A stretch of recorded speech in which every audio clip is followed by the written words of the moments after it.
I don't need to tell the truth, but I never lie. I don't need to bow to you. You're just passing by.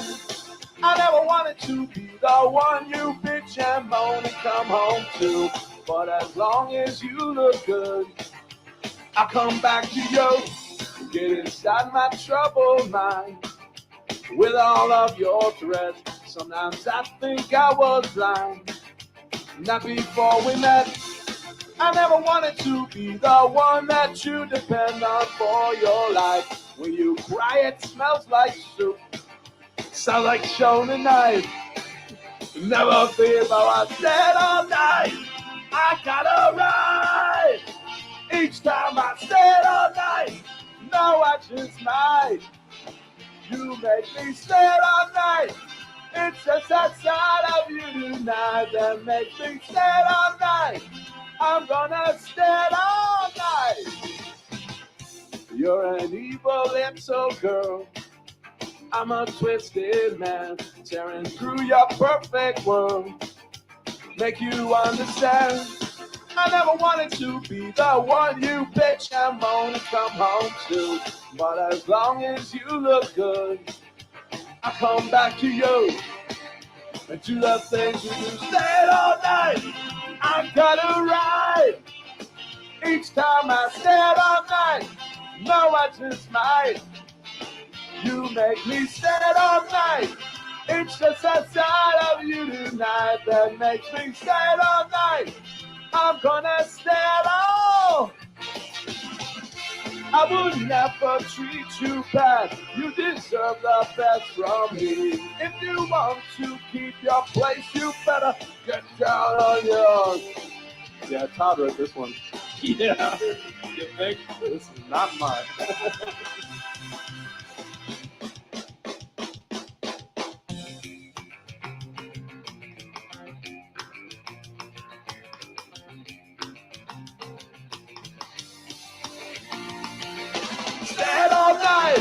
I gotta ride. Each time I stay all night. No, I just might. You make me stay all night. It's just that side of you tonight that makes me stay all night. I'm gonna stay all night. R.I.P. Todd. The round robin. Your questions, comments, wagers. Give us a reason. Sleeper fantasy play, your best alternative line, whatever you have. Text the round robin 757-354-5517. Can you see by the dawn's early light what so proudly we hailed at the twilight's last gleaming? Whose cross nights and bright stars through the perilous fight, o'er the ramparts we watched were so gallantly streaming, and the rocket's red glare, the bombs bursting in air, gave proof through the night that our flag was still there. Oh, take us past our spangled banner yet wave, for the land of the free and the home of the brave. This is the Deep End Broadcasting Network. You are tuned in to the Round Robin with Stephen Murray on Deep End Broadcasting.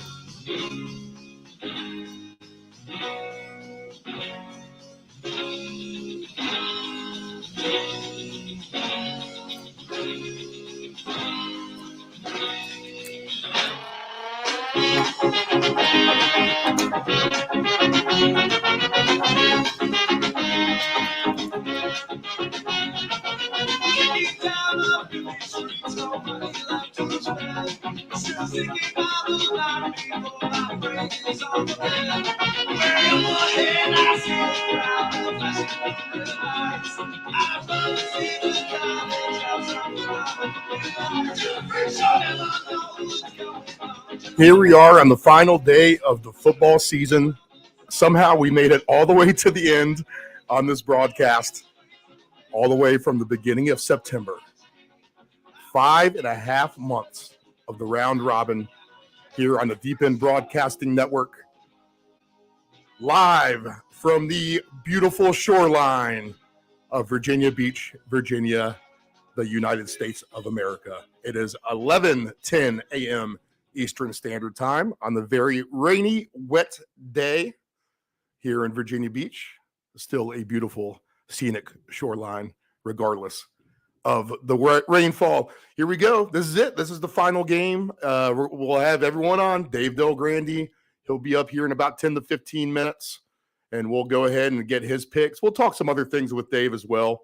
He covers the Golden State Warriors, and he will come on also for NBA playoffs down the road as well. So we'll get him back then. NBA playoffs are actually a lot of fun, and there's definitely lots of good opportunity with those playoff games down the road. We'll give Dave a break until then. The station sent his wife nice Wine of the Month Club. So she's living the luxurious life of the Napa Vineyards out there in California herself. So Dave, we appreciate everything that he has done for us, and we'll get him on one last time to discuss this Kansas City Chiefs, Philadelphia Eagles title game.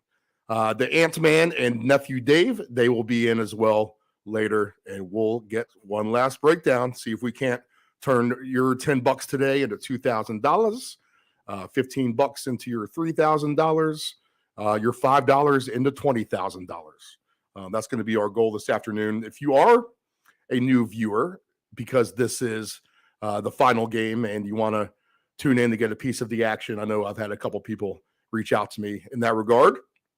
And then we will try to teach you along the way as well, because we understand that the show today may be broadcasting more than just our regular viewing audience who tunes us in just to hear what we have to babble about when they have nothing else better to do early on a Saturday morning, Sunday morning, and then really Saturdays as of late here at the end of the season.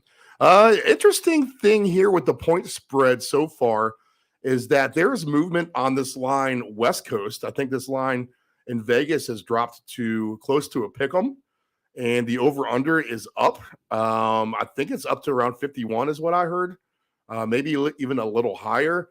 But meanwhile, here on the East Coast, which means there must be a lot of Eagle money down here, we have stayed right at 1.5, and over-under is at 50.5. Now, it is juiced to the over a little bit and juiced slightly to the Chiefs, meaning that the next step is if the money keeps coming on the over, 50.5 total points, which is the combined score of both of those football teams today in the game. So, you're looking at 28-25, something like that. Know that 27-17 will be a loser for all you common bettors out there. All right, so something like that is the ballpark you want to look at. 28-24 gets you a victory as well. 28-23 even gets you there. But the next step is for this line to go to 51.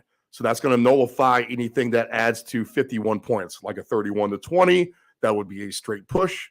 A tie, which means you get a refund on your initial wager. So that's how that works out if you're trying to learn the combined scores of both of these teams today. And then the Eagles sitting at 1.5 from where I see it. That just means that they need to win by more than 2 points. Anything less than a 2-point victory by the Eagles today, and the Chiefs will take the money home in that regard. The prime example of that would be something like a 21-20 game, 28-27 Eagles. Even if the Eagles win, you'll lose the bet. You'll get the plus 1.5 with the Chiefs on the 27, taking you to 27.5 points. All right, so that should be an easy lesson for you. Google the rest of the basics on that if you need to. But here's a old wise one and the good one today. If you like the Eagles, you might as well, literally right now with this line, is minus 116 to win straight up. So you're going to pay a little bit more juice than the 1.5, only 0.08. So I feel like this is a little bit mispriced in the way. You definitely need to take the Eagles at minus 116 if you want to take this straight. And on the flip side, where on the money line, which is just to win the game straight up, the Chiefs are minus 102, and I see plus 1.5 at minus 112. So you just pay the extra 10-cent juice on that. Take the minus 112 plus 1.5 if you want to go the Chiefs way, if you lean that way. I'll get right to it with my pick and how I think this is going to break down myself. This has not been the year for alternate lines either. So that's going to keep me wary, but that's going to be my edge of attack here again today.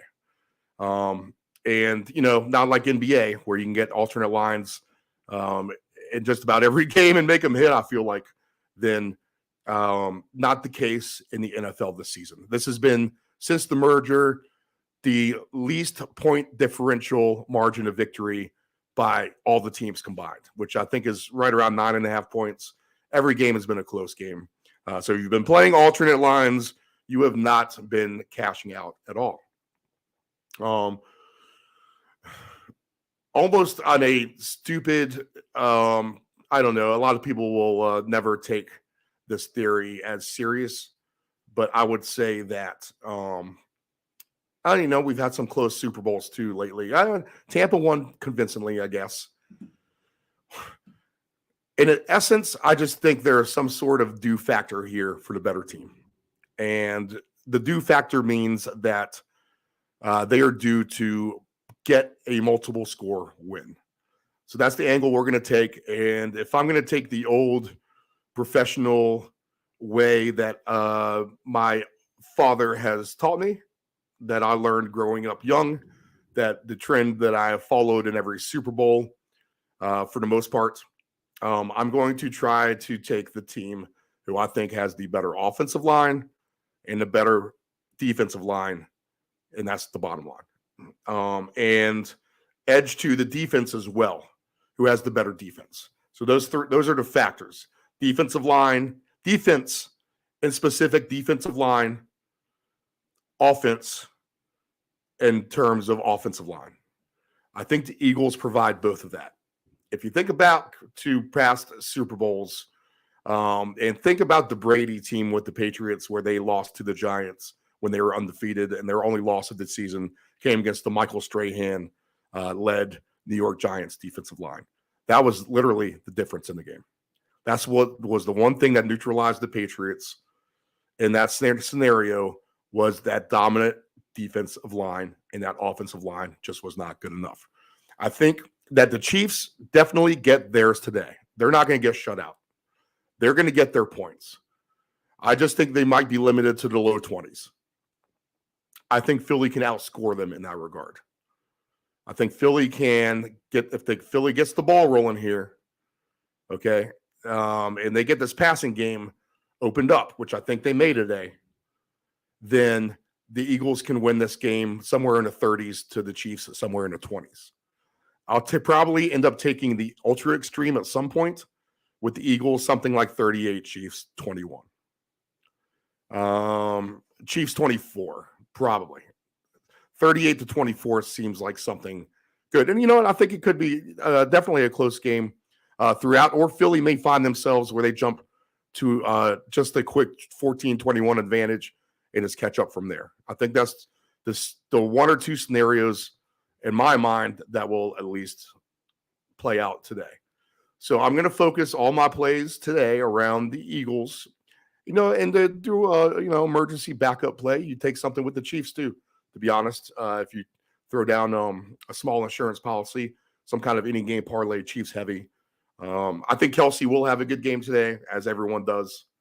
And I mean, I can't say I've been talked into a few things, but I'm going to kind of rise up to the players that make sense. And I think it's just all along the superstar position for Philadelphia. I think Hurts will have a big game. I think A.J. Brown will have a good game.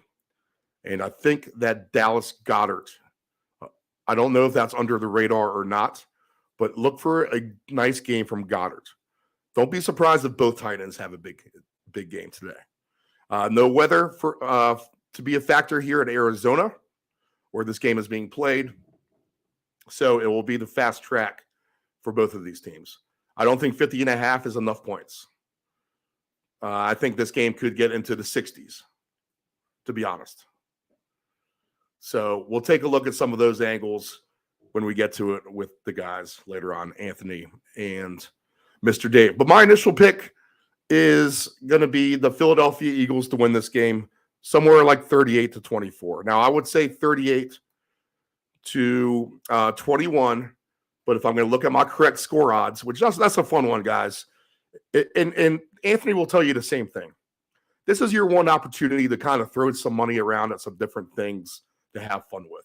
You might as well add a correct score to it because in a way, that is a fun bet just to kind of root for, especially if you're kind of close in the neighborhood. It kind of keeps the juices flowing.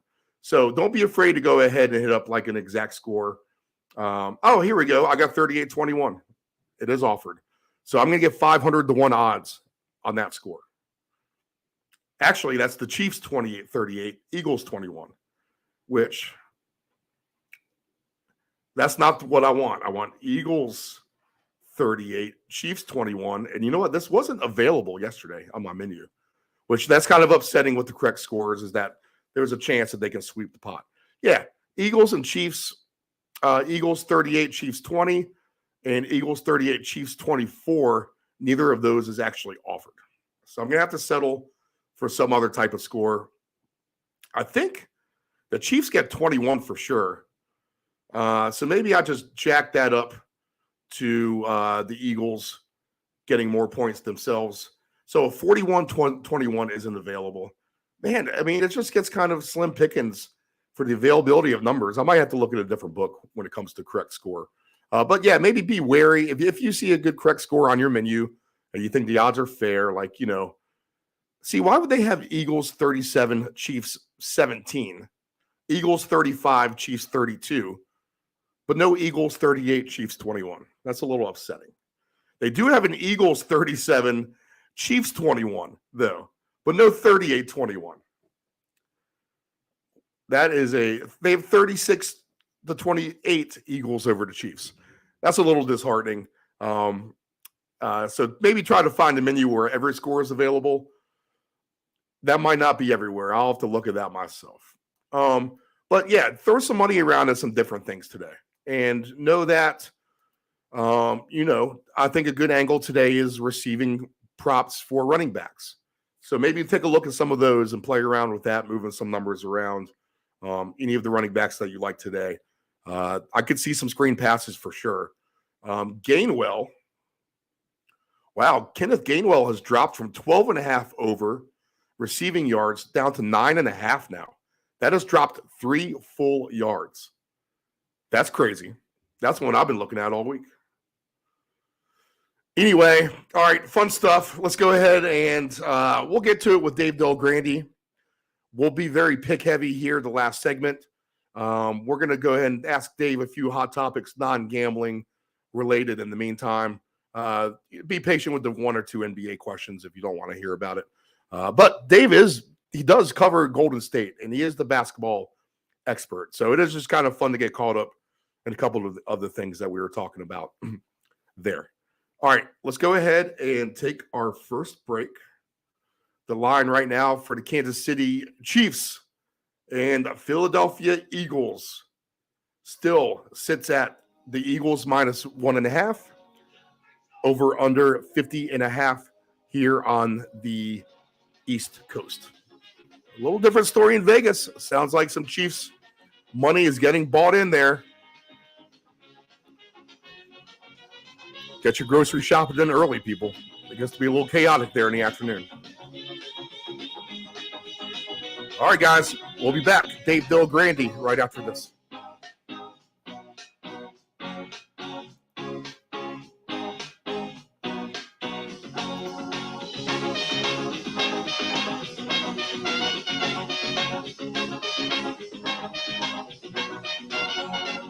Family owned and operated, CP Shuckers Cafe and Raw Bar specializes in delicious cuisine, refreshing drinks, and a laid-back atmosphere. We opened our doors in 1995 and have enjoyed being a place to either relax or celebrate ever since. Whether you are in the mood to indulge in a great meal with your friends and family or watch the game, we promise that our inventive menu, attentive service, and skilled bartenders will have you truly satisfied. Both of our locations have spacious outdoor patios for enjoying the breeze and catching a little sun. Our friendly staff at CP Shuckers will make your next dining experience a pleasant one by delivering personal care. We are open until 2 a.m. Full menu will be served until 10 p.m. and late night limited menu until 1 a.m.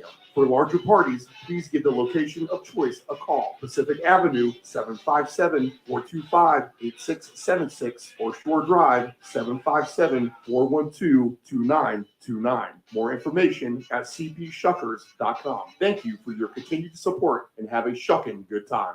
Hey, does your home have algae or stains on the siding? Is there grime built up on your deck or brick patio? Coastal Pressure Washing Services has a warranty of professional services.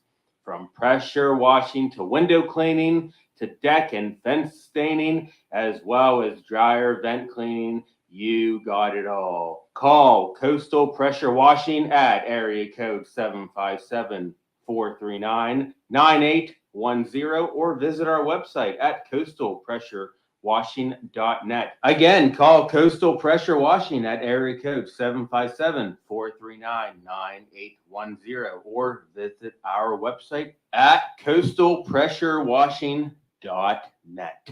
Dependable Solutions can provide all voiceover services for your advanced audio production needs. Think of us as an inexpensive option, no matter what the size of the project is. From one-word cameos to full script productions, contact Dependable Solutions at 757-354-5517. Do you want to advertise with Deep End Broadcasting? Send us an email at deepend757@yahoo.com. That's deepend757@yahoo.com. This is the Deep End Broadcasting Network. It is estimated that 23% of car accidents each year involve a cell phone. That's 1.3 million accidents a year. Reaching for your phone, you are 4 times more likely to crash. Dialing on your phone, 2.8 times more likely to crash. And texting on your phone, you are 23 times more likely to crash. Attentive drivers are safe drivers. Know your gambling limits. Don't ever bet what you can't cover. Wagering on sports is only fun when you do it the right way. Not every bet will win. When you get on a bad run, know it and avoid trouble. Know your gambling limits. Control your alcohol. Don't fight. Don't drink and drive. Your one punch could kill someone. It happens. You're behind the wheel. You may think you are fine, but then the other driver is under the influence of texting, and then you are done. Control your alcohol. This is the Deep End Broadcasting Network.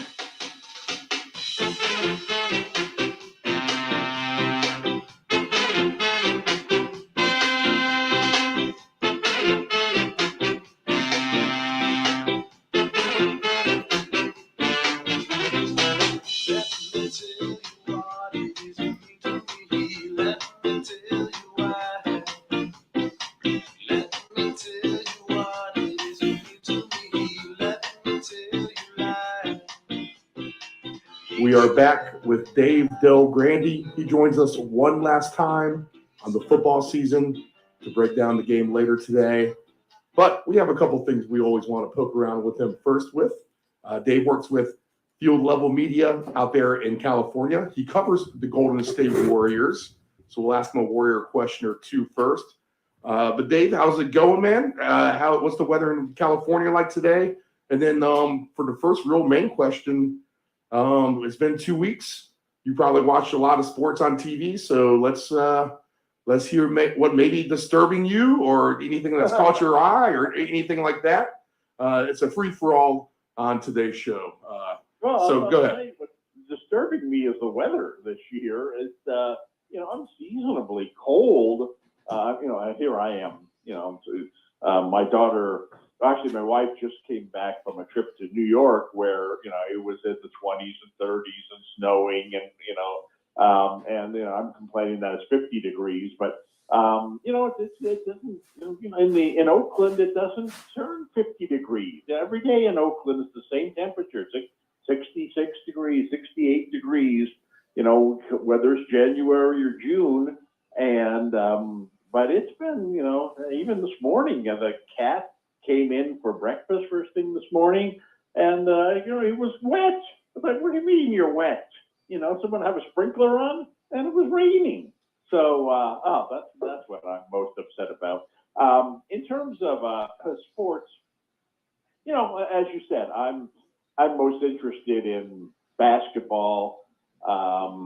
It's kind of a down time of year right now in the NBA, with, I don't know, I mean, maybe I'm just tainted by the Warriors, their whole idea that, well, the regular season doesn't really matter. I think the Warriors have set some kind of record for having at least one road win, and I want to say like either 25 or 26 consecutive series. So the fact that we don't have the home court advantage, big deal. We're going to win one on the road, at least one on the road anyway. So why do we even care that, we're the 6th seed instead of the 1st seed? And that's kind of where we're in kind of those days in the NBA. The trade deadline was interesting. There were some nice moves there. Obviously, Durant returning to the West was, the most interesting move. Kyrie, moving to the West. I mean, all this impacts the Warriors and everybody in the West. But in terms of, I can't wait till it's April or it's mid-April and the NBA playoffs start, because then it should get really interesting, because there's a lot of teams. There's a lot of teams that have a chance this year, and there's going to be some first-round matchups in the NBA playoffs that are going to be pretty incredible, because you've got, in the West, you've got teams like the Lakers and the Warriors who are not going to be, most likely, top 4 teams, and two of the top 4 teams are going to end up playing either the Warriors or the Lakers in the first round. And it's like, you got to be kidding me. We worked our butt off all year to earn the 3 seed and opening with Golden State. We should have done what they did. Take a 6-month vacation, slide into number 7 and, take our chances. And I think in the Eastern Conference, the same way. You have, you've got more than 4 good teams. And so some of these top teams are going to end up playing some really good teams in the first round of the playoffs. And that's what I'm looking forward to. How often do you get to see Jokic on TV? Well, you said that the Warriors were the team that I covered. Actually, I covered Denver just as much as the Warriors. They're my 2 teams. Oh, okay, cool. And so I probably see him as much as any non-Nuggets fan. So I get all the games, and he said it himself. Passing is what makes the game such a beautiful sport. Is he the best big man passer that you've ever seen? I'd have to say yes. Depends on where you would draw the line on big man. 6'9" and over. Yep. Yeah, who was a great passer, maybe the best ever for big men, was Arvydas Sabonis. He might have been the guy, who really, made it cool for big men to, throw the ball, bounce pass between guys' legs. And he was a real magician, passing the ball. And we didn't really get a chance to see him because of the Cold War and the Soviet Union and all that. We didn't get much of a chance to see him until he was in his mid-30s. So we didn't even get to see him in his prime. But Chris Webber, he wouldn't be considered a center, but he matches your criteria, because I think he's 6'9" or 6'10". He was a very clever passer, very good passer. So there's a lot of them, but there are so few traditional big men in the NBA these days that really the competition for who's best at anything, it's like, well, I only got 3 guys to consider. You know, I got Gobert, and I got Jokic, and I got Embiid. You know, I mean, you don't got Drummond around anymore. I mean, he doesn't play much anymore. You don't have Gasol. You know, I mean, it's just there aren't a lot of, let's dump the ball into Kareem and let him go to work. I mean, or Shaq. You know, these guys just don't exist anymore. And so, Jokic is probably the best big man passer in the game today, but there is no number 2. Yeah, and you mentioned it, like the inside game just seems to have disappeared. I think the Celtics set like a first half record for themselves for 3-pointers last night. Man, Clay, how about Klay Thompson with 3-pointers? And the way that he's come off the injury, he seems to, when Steph goes out, I feel like he really, really picks up the slack there. And he might even be better than what he was at one point. I mean, you see him all the time. How about Clay on his rebound and coming back? Well, he's not the player he used to be. I mean, he used to be a great two-way player. I mean, and this is what made Klay Thompson, a Hall of Fame candidate. Is not only was he one of the best three-point shooters ever, but he was also a lockdown defensive player. And in his age, he's still shooting a fairly high percentage on threes, but he's not nearly the defender that he used to be. Right. And he's not a guy that gets rebounds for you. He's not a guy who advances the ball dribbling it. He's not a guy who passes the ball a lot. And so he has become really a one-dimensional guy that if he's not hitting his shots, you could argue, man, what's he even doing out there? But fortunately for him, he's been on a nice roll lately. And you credit Steve Kerr and the way that they run their offense. I mean, they're running picks for him all the time, and it's not just him. Like you got Jordan Poole on the other side coming around picks. You got Curry coming around picks when he's healthy. You got Wiggins. I mean, they spread the court so well. Draymond Green and Looney are real good pick setters, and it's they get their guys open on the perimeter. I mean, like you said, you didn't used to see this in the NBA game a lot because so much of it was played in and around the basket. But now it's like, if we can set a nice down screen and spring a guy open for a 23-footer, that's better than getting a layup. Because we make that shot 40% of the time, and you get 3 points for that, not just 2. So I think that certainly the Warriors need Thompson, to shoot the ball well if they're going to be successful, because they're not as good as they've been in the past. Part of that is because of advancing age. Part of that is because Curry's been injured a lot, and so they really need and like I said, Thompson's really not helping you much defensively. The Warriors have become a very, very mediocre, and that's generous, defensive team. They were very good last year, correct? Yeah, and this year they're below average defensively this year, and so he's not really helping you defensively like he used to. So he really needs to hit his shots in order to make them a better team, give them a chance to do things again this year. Is there any breaking news on the Gary Payton trade getting voted? Oh my goodness, that's I mean, you're talking about something that's just unfortunate, because again, it's not that it's not like they acquired Durant or they gave away Draymond Green. I mean, these are kind of part-time players that we're talking about. But if Gary Payton was a fan favorite last year, the fans hated to see him go. It was strictly a financial thing. He got a lot more money. Warriors could only offer him $5 million a year, and Portland offered him $9 million. So he got 12 more million that he would have gotten from the Warriors. So, for a guy who hasn't made a whole lot in his career, it was a big thing. And so leaving here, I'm sure wasn't easy for him.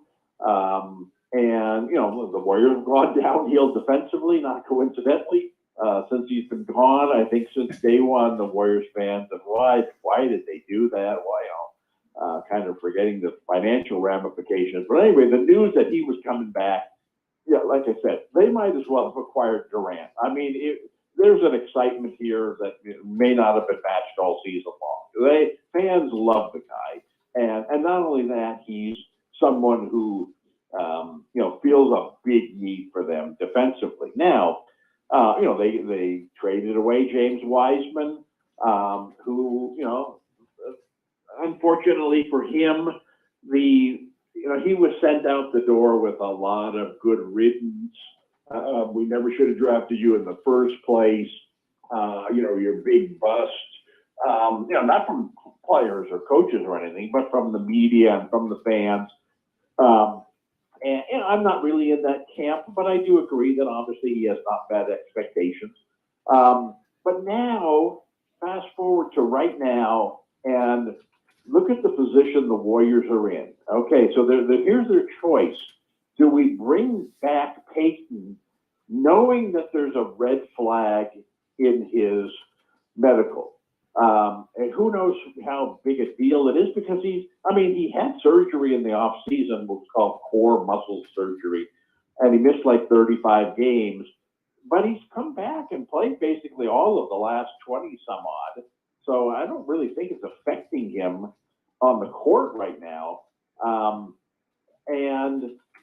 So the Warriors can either accept the damaged goods or send him back and get back Wiseman.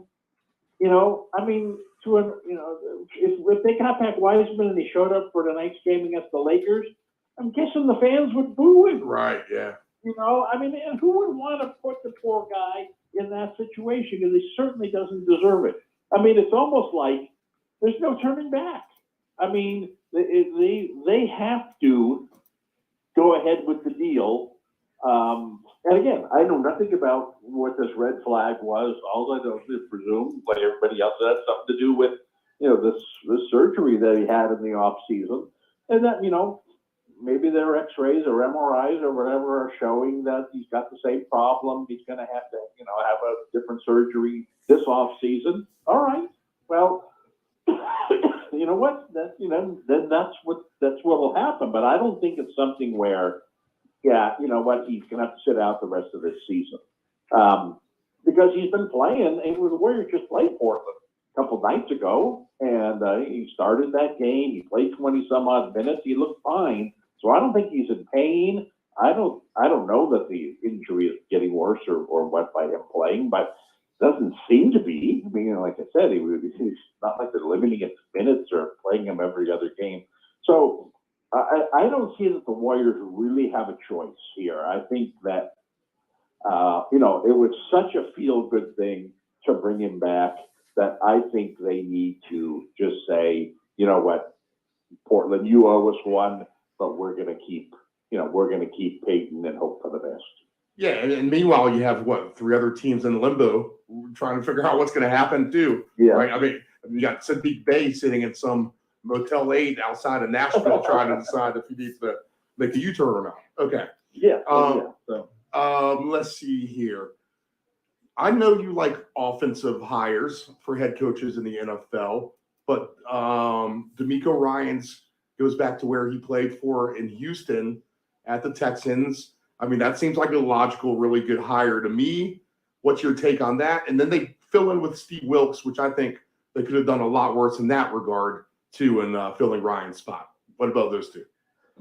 Yeah, well, the 49ers were in the same position a year ago when Saleh, or 2 years ago, I guess, when Saleh left and went to the Jets.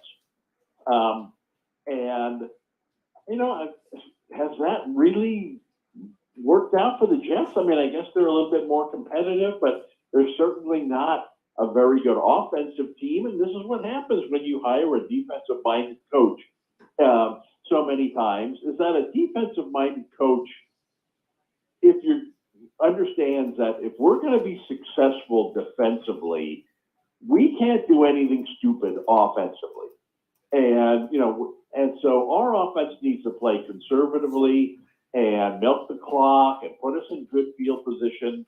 And then we're going to have the best defense in the league, and our defense will, cause turnovers and create mistakes and help us win these games. Well, it's not, it might, obviously Bill Belichick is, defensive-minded guy. It's worked fine for him.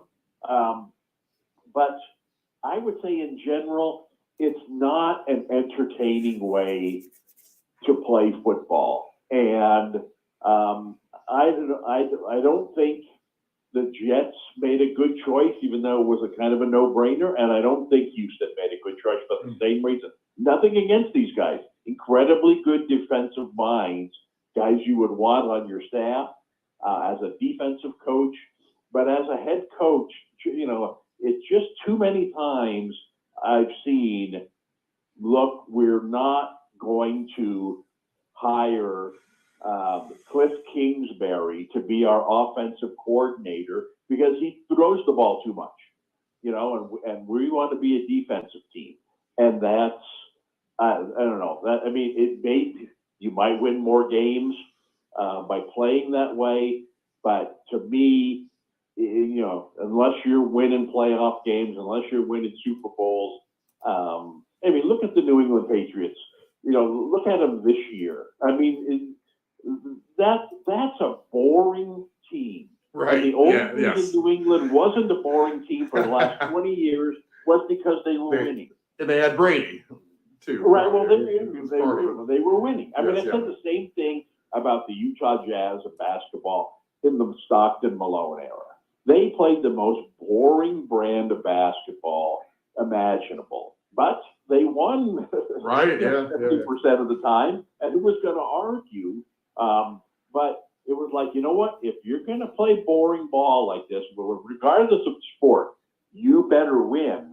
And, Utah did win, so it was hard to argue against it. But I still say, as a fan, I'd rather watch a 500 team that's entertaining than a 750 team that's boring. And I think that, that's what you run into when you got to know this is coming when you hire a defensive-minded coach. He's not going to sabotage what he does best by, turning his offense over to somebody who's, doesn't really care about putting the defense in bad situations. No. The head coach is going to dictate that situation, and he's going to want his defense, he's going to want his defense put in the best possible situation. And if that means running the ball up the middle 3 times and punting it, then that's the way we're going to do it. And unfortunately, that's bad. I think that's bad for fans. All right. What's your take on quarterbacks drafting, or maybe not? Obviously, a lot of quarterbacks I think will get drafted, but I think you're going to see an opportunity for some second stringers along the way on some of these other teams. If you look at the quarterback list in the NFC alone, and maybe take Aaron Rodgers out of the equation because let's just say he's in this little dark retreat place and decides to retire or something. So if you try to name the top 5 quarterbacks in the NFC who are playing right now or available to play, then obviously you have a Jalen Hurts in there. You have to, in the NFC South, you have nobody. Daniel Jones probably gets on that list, which is kind of crazy to say. Yes, it is. Dak Prescott is on that list, which kind of makes you makes your stomach kind of churn a little bit. How about the state of the NFC quarterbacks? Just generally, do you think, like you said, take a shot on some of this college talent. Do you think this might be just, draft whoever we can and even all the way down through 6, 7, let's see if we find someone diamond in the rough style? Well, first off, nothing is more overvalued in a draft than a quarterback.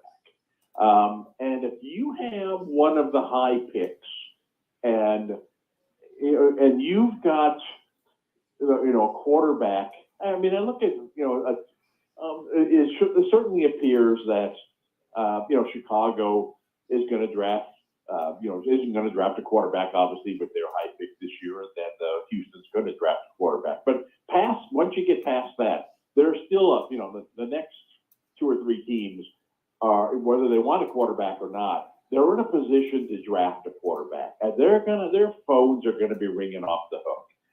And there's no better position to be in the NFL than a team holding one of these picks where there's a quarterback or two available, because you move down a couple of spots in an NFL first round. Oh my God, you might as well be selling a mansion.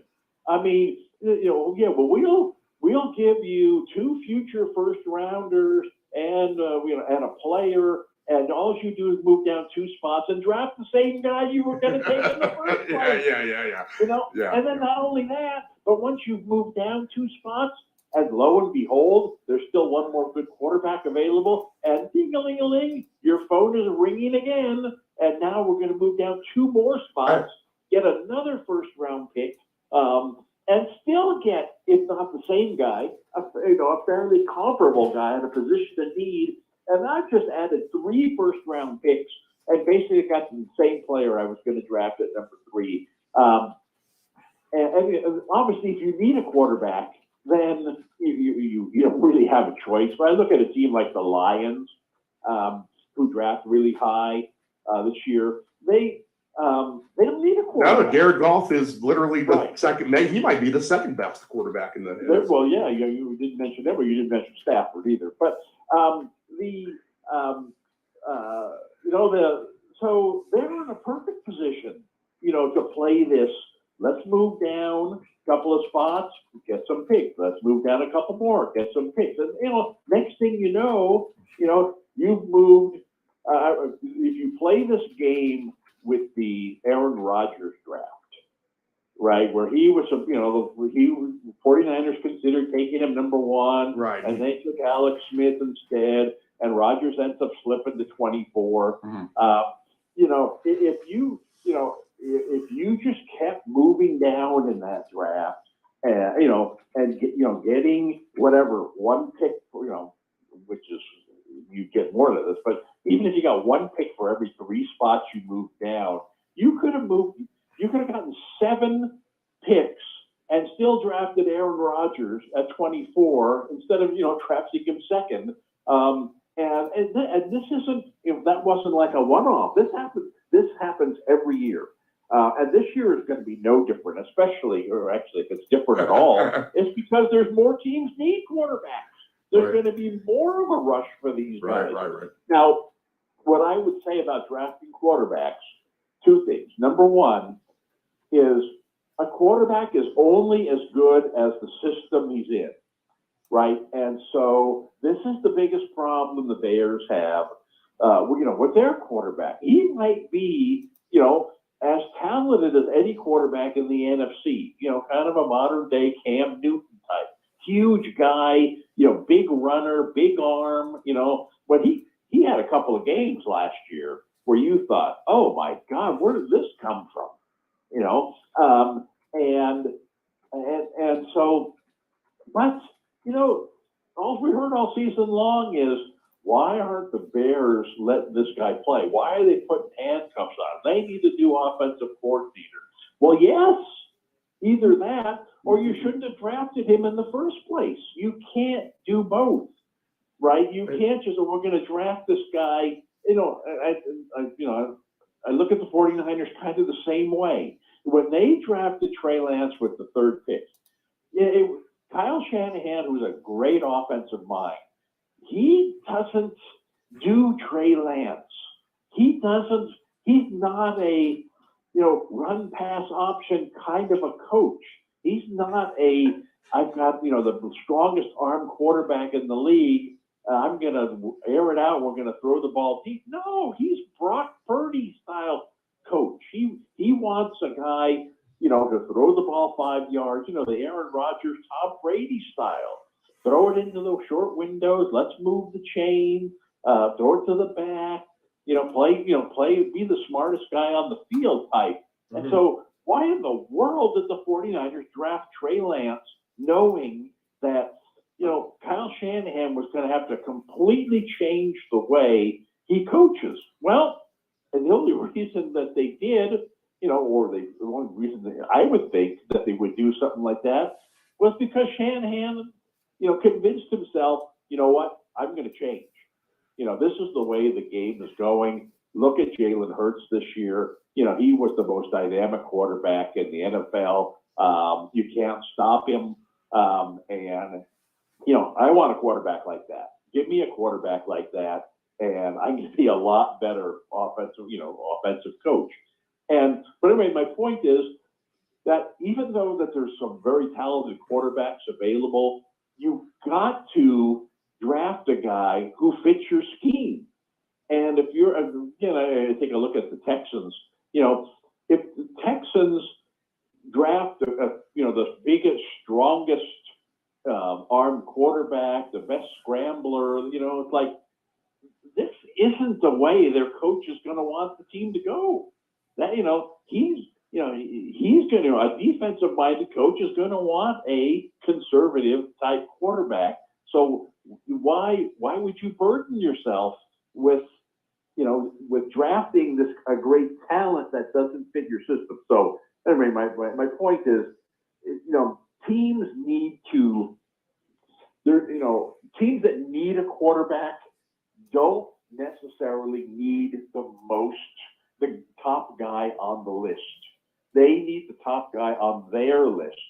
And I don't think a lot of teams really think too much about that. It's like, we'll make it work.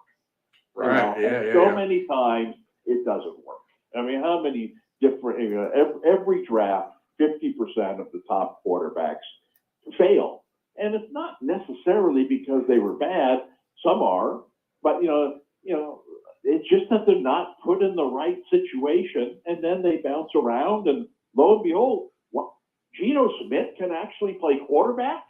Imagine that. He's been told for 10 years that he should be a defensive back. But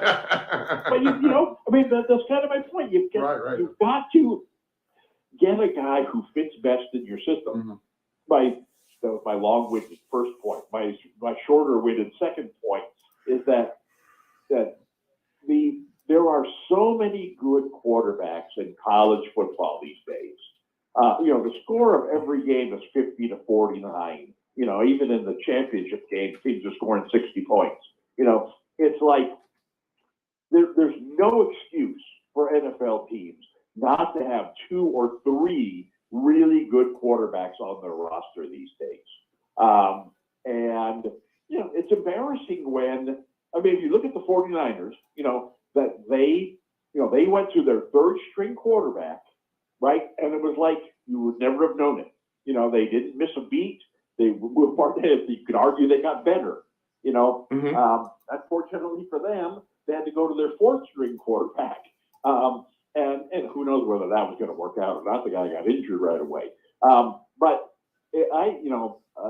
something I've said a lot before, I'll say again, that I think it's as important as getting a top flight quarterback on your team is getting a top flight backup quarterback who plays the same style. Yep.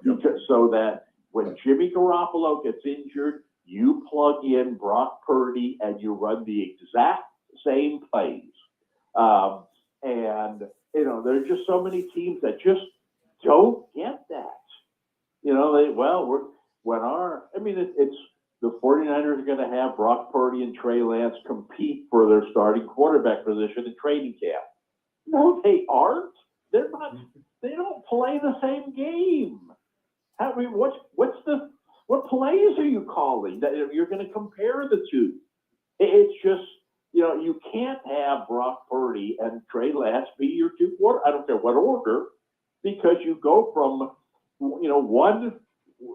one playbook to burning it and coming up with a completely different playbook that you haven't even practiced all season. Does it? That is just stupid. But teams don't think about that, and that's we'll see this tomorrow. We're going to get talking about the Super Bowl.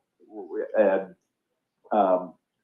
I'll save this thought for later on. But there's something that could happen in tomorrow's game that is consistent with what I just said. And like I said, I'll tease for that for our future. Right. Yeah. Okay. Yeah. Trey Lance's. So you said it. I mean, they're not going to compete. They're two different quarterbacks. This probably makes Trey Lance's stock as high as it may possibly get right now. Right, to trade him away because the 49ers get a decent haul trying to trade him. Well, that's interesting. You could argue that Brock Purdy's stock is at an all-time high right now. Right. Yeah. But yes, I agree with what you say. That they would be wise, in my opinion, they would be wise to trade one of those two. Unfortunately, it's they can't really do that with Lance, even though that'd probably be the guy they want to trade, because the other guy's injured.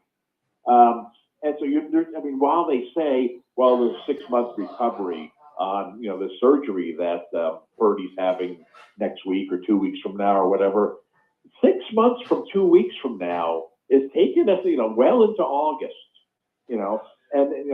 a young quarterback is going to miss all of their off season. He's going to basically be ready for opening day of training camp, but ready for what? Coming off 6-month surgery. And so, I don't really see how they could possibly trade Purdy. And it would be interesting. I think it would be interesting to see what could the 49ers, what do you think? What would the 49ers get right now by trading Brock Purdy? I think, oh man, some of these teams. Now, obviously, the first team I would call is Houston because maybe you could get their first pick, top of the second round. Maybe. I mean, is that asking too much? Well, I don't think so. But you know what? That's a very good, very, very good first call because he is the type of quarterback that a defensive-minded coach wants. He's conservative. Let's not make any mistakes. Let's be smart. Coach knows him. Yeah, you might even be able to get an extra late pick out. I was going to say they could get a third rounder. Okay. Which is kind of funny because, you're talking about a guy who played about as well as any quarterback, certainly in the NFC, for the last 8 weeks of the season or whatever it was. And now all you can get for him is a third round pick. But I guess he's still got the tag on him that says I was the last pick in the draft. Right. Yeah. And basically there are 31 other teams out there saying, you know what, we considered you last year in the draft and we didn't like you and we still don't like you. But you wonder if he got picked 5 spots higher, if that just changes that perception, really, because you wouldn't hear about that. Well, what I think I've mentioned this before, but what I would have found fascinating, I'm in Cal territory here, right? Is that the Cal had a quarterback, last year by the name of Chase Garber. He actually signed with the Raiders and played a little bit for them, especially in the preseason. But was a very similar kind of quarterback. Didn't have a strong arm, so he was downgraded, was probably 8th to 10th on the quarterback draft lists, 50-50 whether he was going to be drafted or not. I mean, he and Purdy were basically the same guy. And here's the 49ers with the last pick of the draft. Now, nobody expected them to draft a quarterback at that point. I'm not really sure why they did. That turns out to be a good thing, right? But, for all I know, they tossed a coin and heads for Purdy, tails for Garber. Oh, heads, we're taking Purdy. Had it been tails and they got Garbers, I'm not convinced the exact same thing would have happened. Because it's all about the system. And there are so many quarterbacks, like I said, who are really good. I mean, you've got to be an exceptional quarterback to start at a major college program these days. And heck, Alabama and Georgia and some of these other teams probably have, their backups are better than some NFL starters. and so, I just think that there's,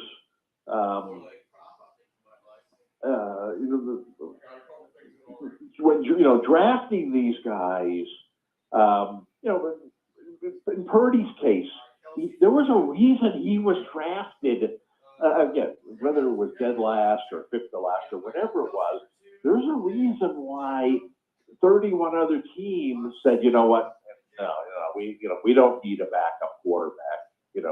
We got one, or we're going to use free agency or whatever it is to pick up our backup because he can be better than you. And so I still think that would stick with him if he were put out there into the open market. Now, Lance is kind of the opposite. I mean, obviously, he was the number 3 pick in the draft. And so you've probably got 15 to 20 other teams who would have died to get him in the draft that he came out. So you've got these other teams that still think that he's going to be really good, regardless of the fact that he really hasn't done anything yet. But his, and for all we know, Purdy's a better quarterback than Lance. But, based on value, I got to believe that Lance's value is markedly big, better than Purdy's is. And, which is, I guess tells you something about the way that, the quarterbacks are evaluated. You got a strong arm, you're able to scramble, you rate a lot higher than this other guy who, all he does is win games, and I guess the conclusion is we really haven't learned from the Tom Brady era, have we? Right. Yeah. So, I mean, the Buffalo Bills, they took a player. Was it Frank Gore who had I think it was Frank Gore, and he had to sit out, knowing that he had to sit out the whole season before he could come back. So even then you would think, I just feel like there's always an NFL team out there who's stupid enough to give you everything that you want if they're desperate enough. And more often, just like you said, I mean, how many times have you seen a team trade up where it's just done more damage than good? I mean, Chicago Bears style. Mitchell Trubisky over Pat Mahomes, speaking of the weekend. You just feel like I feel like that's just always the case. Okay. Well, like I said, and that's that's the the lure of the draft. That the draft is going to fix everything for us. And the irony about the draft, and this is true for all sports, is if you have the number 1 pick in the draft, and you draft a really good player, of course, and this guy's going to help your franchise forever. But you're more than one player away from becoming a good team. And now the team that picks number 2, throw number 1 pick out the window now. The team that picks number 2 is going to pick ahead of you in every other round this draft. Their pick at number 2 is going to be better than your first pick in the second round. Their pick at number 2 in the second round is going to be better than your first pick in the third round. I mean, they're going to get a better player than you at every other level of the draft. And so it's like, how, can one guy really turn your franchise around when the competition is getting better players than you at basically every other choice? And so, but yet you would never know that from the draft. All the trading. Oh, we got to have this guy. We're the amount of shuffling in the draft in the third round, the second round. Well, they just traded number 42 and number 67 to move up to number 36, and they drafted an inside linebacker. But it's part of part of what makes the draft a fun day, but also a very confusing day following where the balls are bouncing. All right. Let's get to this game. The championship game for the NFL here. We'll avoid the obvious name for whatever trademark reasons they have out there, I guess. The Chiefs at the Eagles. The Eagles are -1.5, 50.5. At this point, spread has stayed stagnant the whole time.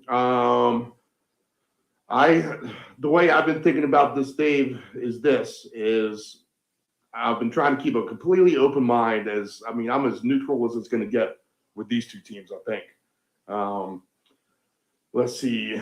The Philly fan bugs me. The Chiefs, although I've been there for a game, it's fun. They just kind of bug me a little bit too. Mahomes is a great quarterback. He might be the best quarterback in the league. The Eagles seem like they have the best team to me overall. And I guess I'm going to just resort to the one common denominator that when you reach this final level, like what determines what's going to win the game, it's just going to be in the trenches. And I guess I definitely have to give that advantage to the Eagles. Although you say that with skepticism too, because of the sisters of the poor teams that they played along the way, such as your Washingtons and, whatever other bad NFC teams were out there, the Saints, et cetera, et cetera, et cetera. Let's see. So I think I'm going to lean Eagles here. And you may have alluded to it too with Pat Mahomes and your little crystal ball thing we had going on a few minutes ago about teasing the future. If Mahomes can't hang in there with the ankle, but maybe you were talking about Jalen Hurts' arm. I don't know. We'll get that in a second. But I'm going to lean Eagles here, and something tells me that they can actually win this game by a couple of scores, I think. I think the Chiefs can get their own on the scoreboard, but I'm going to expect Philly to be able to move the ball and get their points too, and I think they just outscore them at the end of the day. I'm going to go with something random like 38-21. So tell me what you like. Well, I'm right there with you in terms of being unbiased. I like both of these teams. I'm more of an AFC fan, being a Raider fan. I'd like to see the AFC team win, except when New England's playing. But I respect what the Eagles have done this year. I think, I've thought all along, well, not all along, but, since about the week 5, that they were the best team in the NFL. And the only reason they're not considered to be, in my opinion, far and away the best team in the NFL is because Hurts got injured. It's why I think Hurts should have won the MVP award. Right. And I didn't bring that up because I think that maybe that's not obvious to our audience, but I think we both thought that he should have won weeks ago on this show. But anyway, right. And but I can understand. A part of winning an award like that is showing up every week, and he didn't. But the irony is, when he didn't show up, it showed how valuable he was, because they immediately became a very mediocre team when he wasn't there. Now, I see no reason, excuse me, now that he's quote unquote healthy, why they aren't right back to being the best team in football. Now, they crushed the Giants a couple weeks ago. The Giants, but Kansas City played Jacksonville, right? Their first playoff game. They aren't as good as the Giants, right? And they didn't win. They didn't crush that game like Philadelphia did. Now, last week's game 2 weeks ago, Philly got a break. The 49er quarterback got injured. Their next quarterback got injured. But they put up 40 points against the best defense in the league, and even when they weren't even trying, they were running the ball most of the time. I just think that there's every indication that Philadelphia remains the best team in the league, and while I'll be rooting for Kansas City in this game, I'm more important. I'm rooting for an entertaining game, which I really think it's going to be. But I got to believe Philadelphia is going to win this game. Not necessarily handily, because Kansas City has the ability, if they fall behind, to rally and put up late points. So they could. I forget what your score was, 38-21 or something. Yes. They could be behind 38-21 with 4 minutes to go and lose the game 38-35. Right. So I mean, but I gotta pick Kansas City in this game. I got to pick Philadelphia in this game. But I think it could go either way. I think that the more obvious prediction would be that this game's going to be very high scoring. Yeah, so over 50.5, that seems, even if the Chiefs do win, then they're going to score in the 30s themselves, and you figure Philly at least will get their own. I think that's definitely the safest bet is the over, right? So that being said, what are the special angles that we're going to get to all those points with? Any certain player props we should be looking at in your mind? Well, let's look at how I think the game is going to be played. You talked about how the game might be won in the trenches. I would disagree with that. Okay. I don't think either team is going to be able to run the ball. And you say, well, gee, Philadelphia ran up and down the field against the Giants and against the 49ers. Yeah, they did. But I think if Kansas City was doing their homework, what you figured out in those two games is that you can't focus your defensive alignment on Hurts. You've got to stop their running game. If you watch the 49er game against the Eagles, it was like they had Fred Warner, it was like the best defensive linebacker in the league.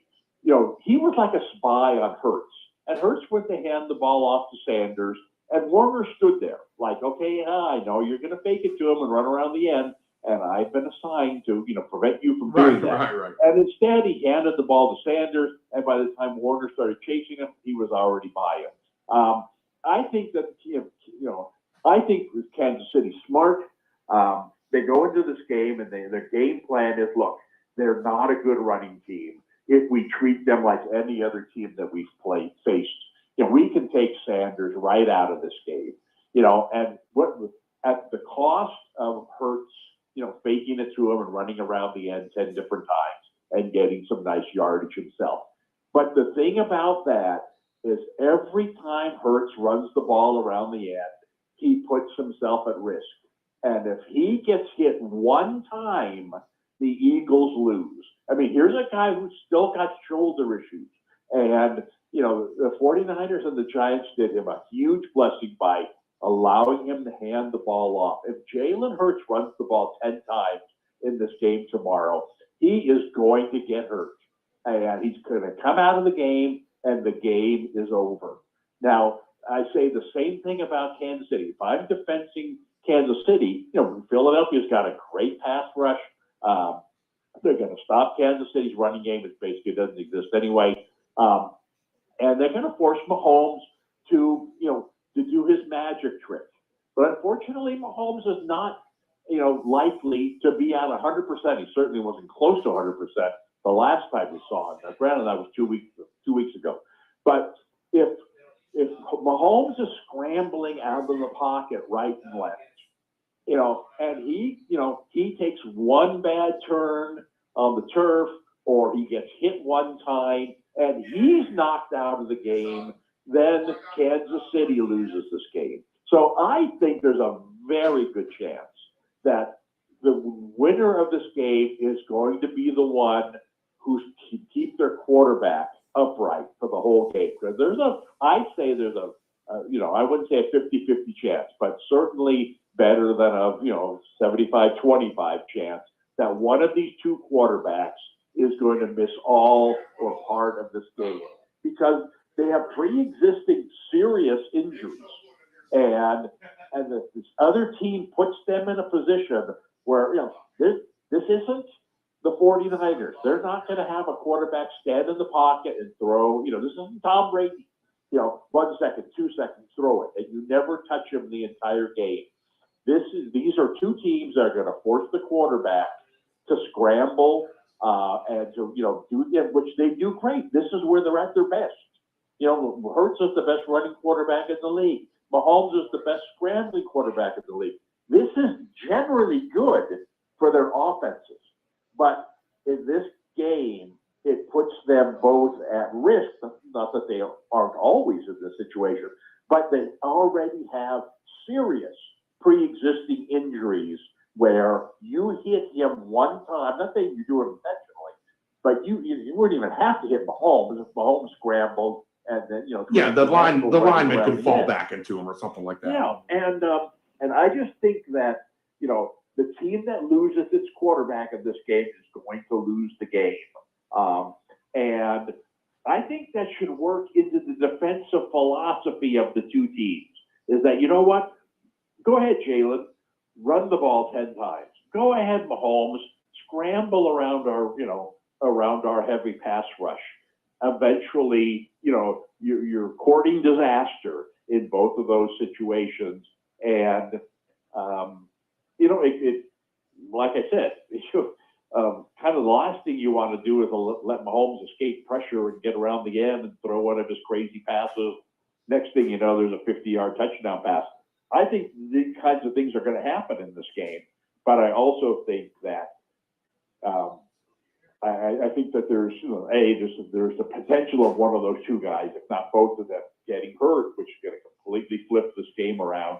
And secondly, there's also, because they're not at 100%, there's also the risk of more mistakes being made, and that also could be a deciding factor in this game. So in other words, I think this game is a very highly volatile game. I think you're going to see a lot of you're going to see a lot of passing.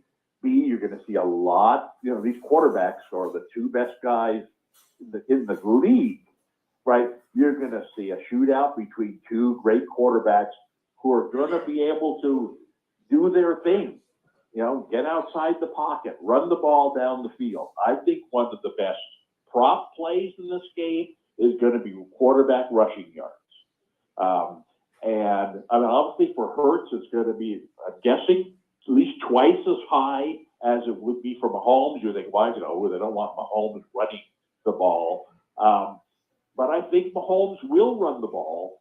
And I'm guessing, you probably have access to this. I'm guessing his rushing total is very low. 19 and a half. Yeah, see, I was going to say, where it would take 2 to 3 scrambles, of his under heavy pressure, dropping back 40 to 45 times. I think he's going to, even though he doesn't want to run it, I think that to keep drives alive, we've seen him do this time and time again. He runs, 3rd and 7, he runs for 8 yards. 3rd and 11, he runs for 12 yards. I think, and what's Hurts' rushing number? 49 and a half. Yeah, now that's a little tricky. That's higher. I mean, I would take the over on that as well, because like I said, I think he's going to carry the ball 10 or more times in this game because of how the game is going. I think that like I said, if the Chiefs were watching game film of the Eagles' last 2 games, you have to stop Sanders. And in order to do that, you've got to treat this team like any other team. Let's focus on stopping their running game, because they've killed their last 2 opponents by running the ball.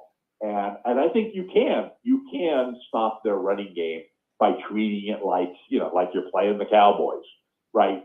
But what that's going to do is that it's going to open avenues for Hurts to run the ball. And I don't think he realized, unlike Mahomes, who every time he scrambles is going to be reminded, oh boy, I should have taken an extra shot in the ankle. This is not feeling really good.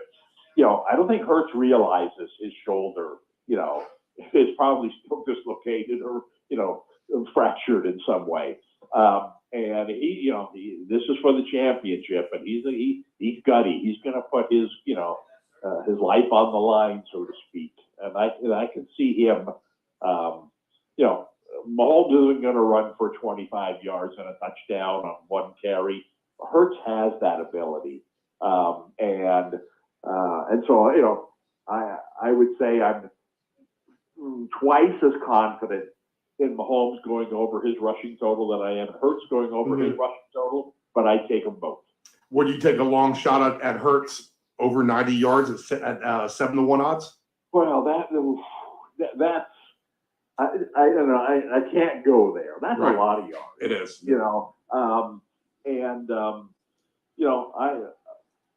don't know. That just that sounds like a lot. I think that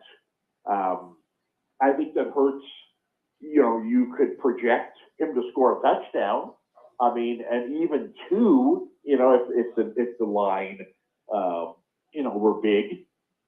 Whereas, you wouldn't get that with Mahomes because Mahomes doesn't do quarterback sneaks, where you get that cheap one, which the Eagles will do with Hurts. They get down by the goal line and they push him into the end zone. So I can easily see him, scoring multiple touchdowns in this game. But heck, I take a flyer on him scoring 3 touchdowns in this game. I think it's going to be a very high scoring game, and he is Philadelphia's number 1 weapon by the goal line, as opposed to Kansas City, whose number 1 weapon, is Kelsey. 29-1 odds for Hurts for 3 touchdowns. Well, it's I think that you'll make worse wagers. 5-1 at 2-1 odds. Yeah, that's reasonable. And like I said, it's a part of byproduct of where's the ball going to end up when Hurts throws a 35-yard pass to Smith. Is he going to get into the end zone?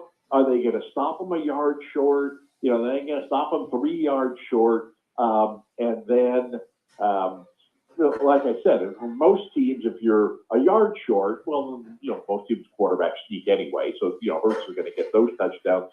But even 3 yards short, they'll run their stupid quarterback sneak, snowplow thing, and run it twice in a row and score and get him a couple of cheap touchdowns that he wouldn't necessarily. He's their battering ram. He's the guy that gets the cheap touchdown, and so I'd say I think he's a better play to score touchdowns than he is to go over his rushing total. So I would focus more of my emphasis there on anytime touchdown for him, two scores for him, 3 scores for him. But I'd also put a little token on the over rushing yards. The opposite from Holt. I have no interest in. He's not likely to score a touchdown, but he can get you your 20. He's gonna get you your 20 yards. 2 touchdowns for Kelsey and Hurts pays 38-1. There you go. Now that makes a whole lot of sense, because in both cases, it's the guy who's, in my mind, far and away the most likely guy to score a touchdown. I think Kelsey's going to have a monster game. I think that Philly's cornerbacks are very good. They should be able to match up, pretty well with Kansas City's receivers. They're wideouts. I would think that there might be a third. There could be a sneaky Kansas City receiver, and I'm not sure you would call Valdez Scantling. The sneaky guy. Right. Might be hard. McKinnon. Well, he's a running back. So right. I think that they've got so much speed at the wideout position that while you're locking down their 2 outside guys, the third guy, the slot receiver, and with Mahomes scrambling, the slot receivers, running behind your defense, and meanwhile you're bringing your safety up to guard Kelsey, and next thing you know, who's that guy standing 60 yards down the field all by himself? Oh, Jesus. That's Kansas City's third receiver. Tony, Canaries, Tony. Yeah, Schuster. Is Hardeman still? He's out. He's going to be out. He's the one player. So but it's that kind of guy. I'm not sure who. Because Tony's more of a wideout. I mean, I would think that they would put him, if he's in the game, they put him more on the outside, and they might move Scantling, who has more speed to the inside. So this is why Scantling to me would be the receiver of the Kelsey that I would think would have their highest chance of scoring. But again, this would all be predicated by the line on such a guy. I think that Mahomes, is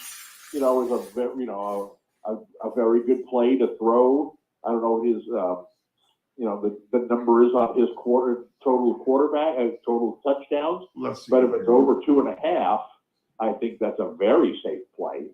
I think that the Kansas City is far more likely, like I said, to throw the ball into the end zone once they get down to the 1 yard line than Philadelphia, who won't. And so that I would plus 164 on Mahomes over 2.5 touchdowns.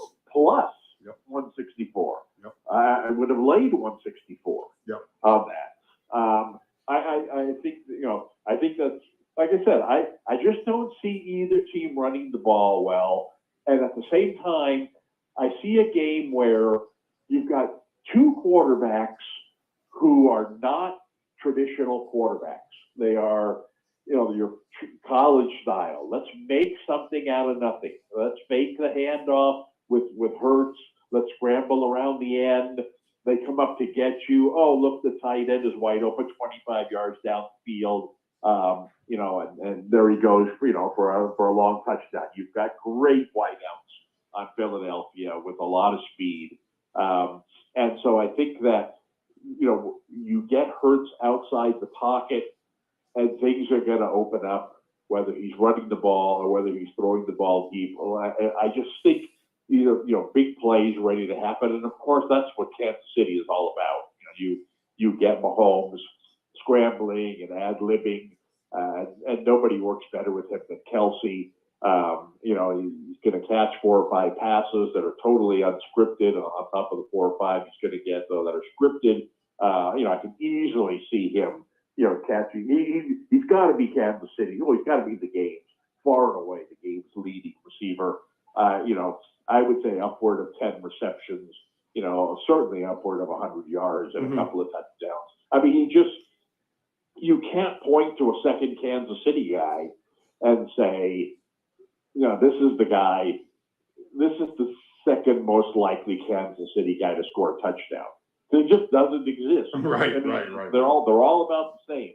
And so when that's the case, it's like, okay, well, let's just go with the sure thing. Now, Philadelphia is polar opposite.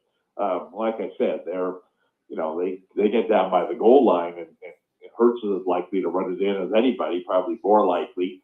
And then they've got, 3 really good receivers, counting their tight end, who all catch touchdowns as well. So they're, you could make an argument for a lot of different guys with them.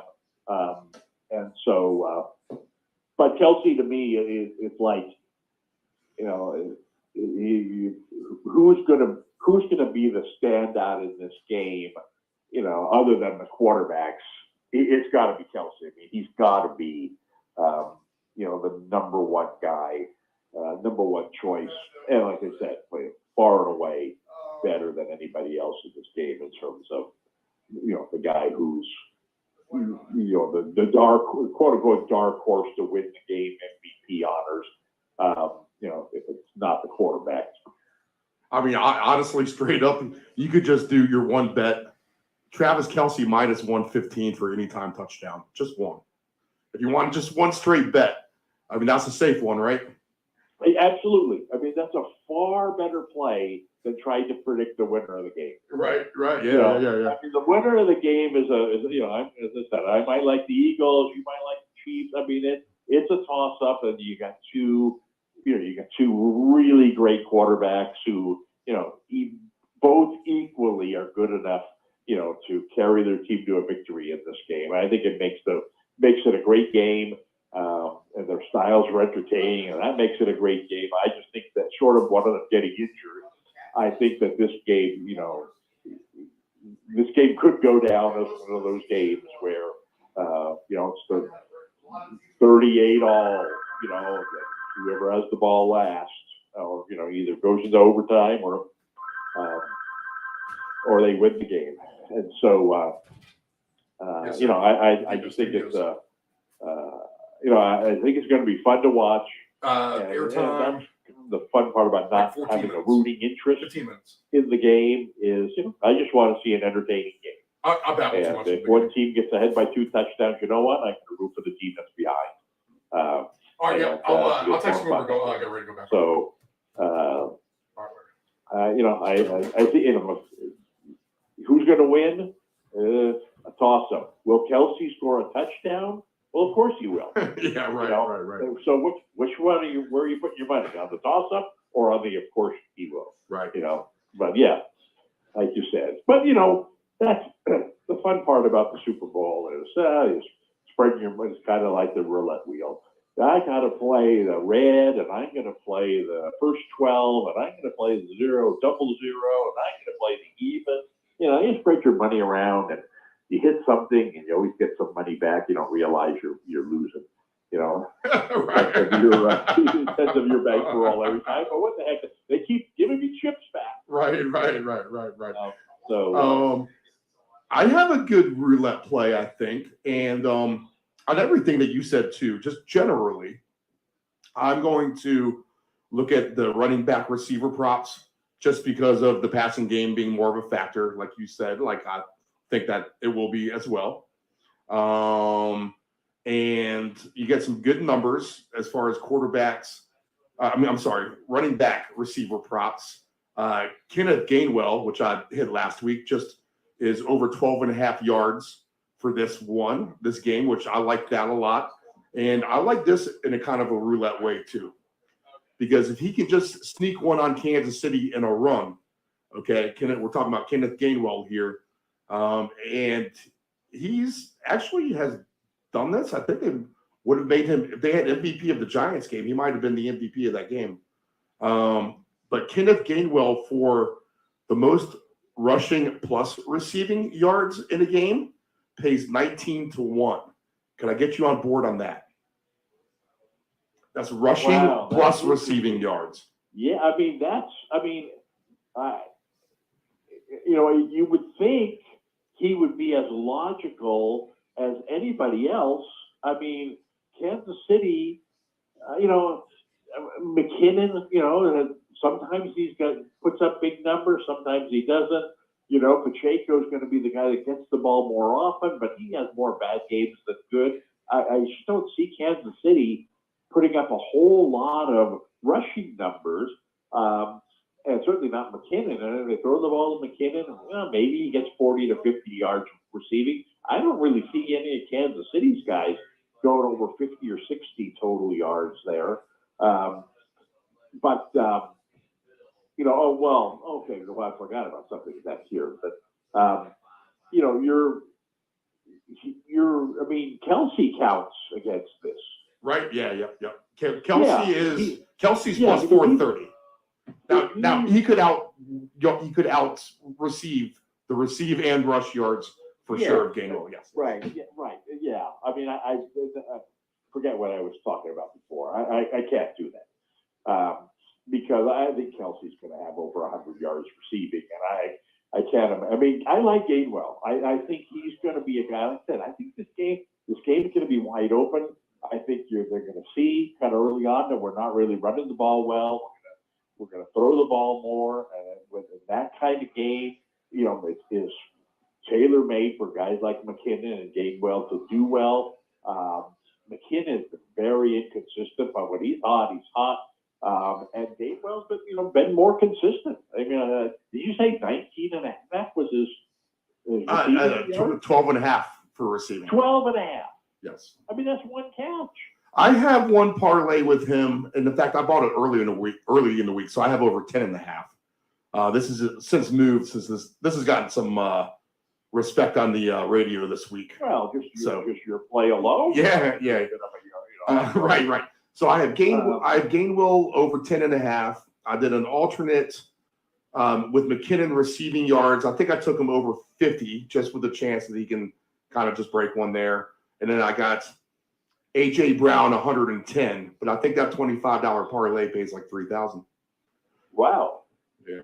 But McKinnon is a nice speculative play because, like I said, I see Mahomes being on the run quite a bit this game, and he tends to find guys open at the last minute, and a lot of times he throws his crazy sidearm or underarm or left-handed passes, whatever it is, but he tends to find guys open, and you throw one to McKinnon in a situation like that, and he slipped behind the linebacker, and next thing in 50 yards later, you're tackling him down by the goal line. So he's someone who, I think you said his passing total was somewhere around 50. He can get you that on one catch, and then it's not even by design. So he's a nice guy to throw in. His number is actually just 22.5 straight up. The 50 is an alternate number. Yeah, now see, he's right. Now he's, like I said, I was high on him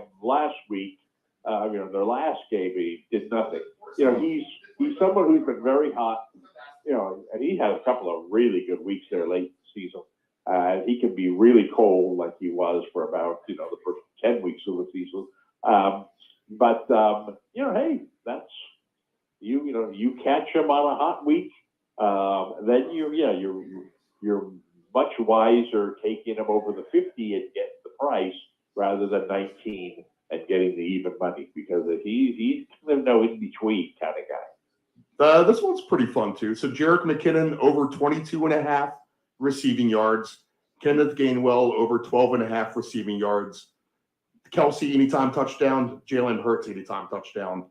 That is now just about 12-1. Your payout on that. Yeah, I think that's all very, very reasonable. Right. I mean, again, you're the Hurts and the Kelsey part of it is, it's like betting, DeGrom pitching against the Marlins.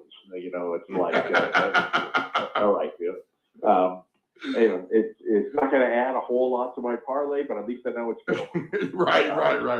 So you're left with the other two aspects of it, and I think both of those are very reasonable. You've got the super boosters there, and so that's a nice nice 4-teamer there. Let me ask you this. Who do you trust more? Okay, so let's play this game again. You're GM of your own football team. You're down in Mexico City again.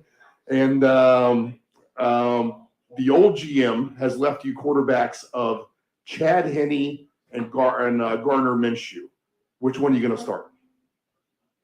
Well, I think, this is consistent with what I said before.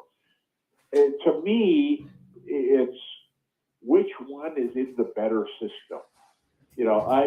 I think that Gardner Minshew is a pretty good quarterback for, if the Houston Oilers, the Houston Texans were looking for a quarterback next year, he'd be a nice backup to have because he could come in on a bad team and kind of make things happen.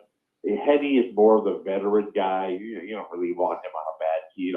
You don't want to put him into a game that's 28-3 that you're losing, and he's not the type that's gonna spark any kind of excitement. But Minshew coming into the Eagles lineup, he's not, well, nobody is, but he's not Jalen Hurts. He's not the kind of guy that's gonna fake the ball to Sanders and take off around the end. I mean, you've got to play a much more conservative game plan when he's in there. We saw this when he was in there, and he did okay a couple times, and not okay a couple times. But I mean, they just weren't nearly the same team. Meanwhile, Henne is in a far better system, and as a smart quarterback. Now he's not mauled in any way, shape, or form, but he understands what they want to do offensively, and his skill set isn't, totally foreign to what Kansas City wants to do offensively. So I think that this wasn't exactly what you asked, but he's a better translation for tomorrow. If the two quarterbacks both got injured on the first series of the game tomorrow, it would be a huge advantage for Kansas City. Okay. Again, not because Henne's the better quarterback, but because he's the better fit in what they do. Roger that. Okay, give me a final score, Dave. Well, I'm gonna go with Philadelphia to win 37-28. All right, yeah, that would make for a fun game for sure. All right, any last take? We'll take a break with you and come NBA playoff time. We'll kick everything back into gear. Does that sound good to you? Oh, absolutely. All right. Any last words for the audience out there about this game or anything else? Well, it's I don't know what some people just like to be defiant. Say, I'm not going to watch the Super Bowl. It's boring. It's a bunch of bad commercials. You know, I don't have a rooting interest. You don't need a rooting interest in this game.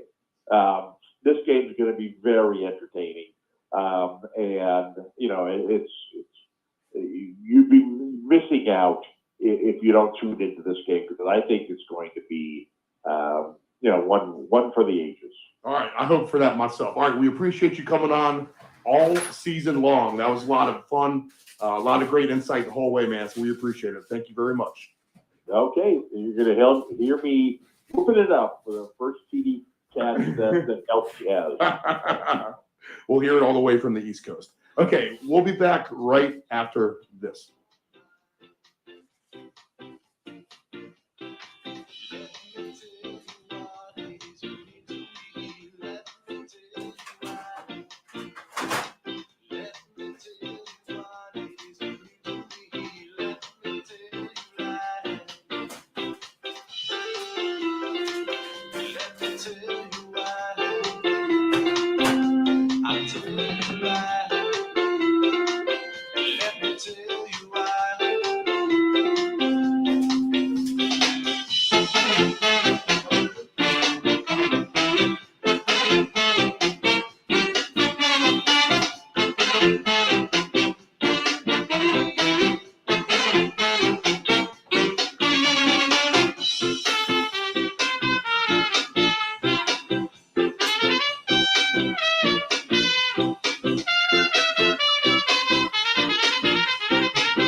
This is the Deep End Broadcasting Network. Hey, does your home have algae or stains on the siding? Is there grime built up on your deck or brick patio? Coastal Pressure Washing Services has a warranty of professional services.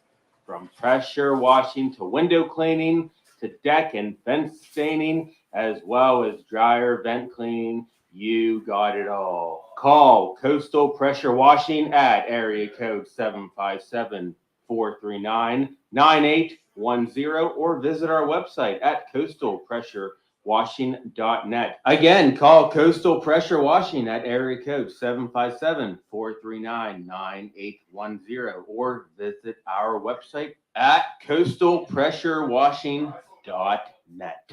Dependable Solutions can provide all voice-over services for your advanced audio production needs. Think of us as an inexpensive option, no matter what the size of the project is. From one-word cameos to full script productions, contact Dependable Solutions at 757-354-5517. Do you want to advertise with Deep End Broadcasting?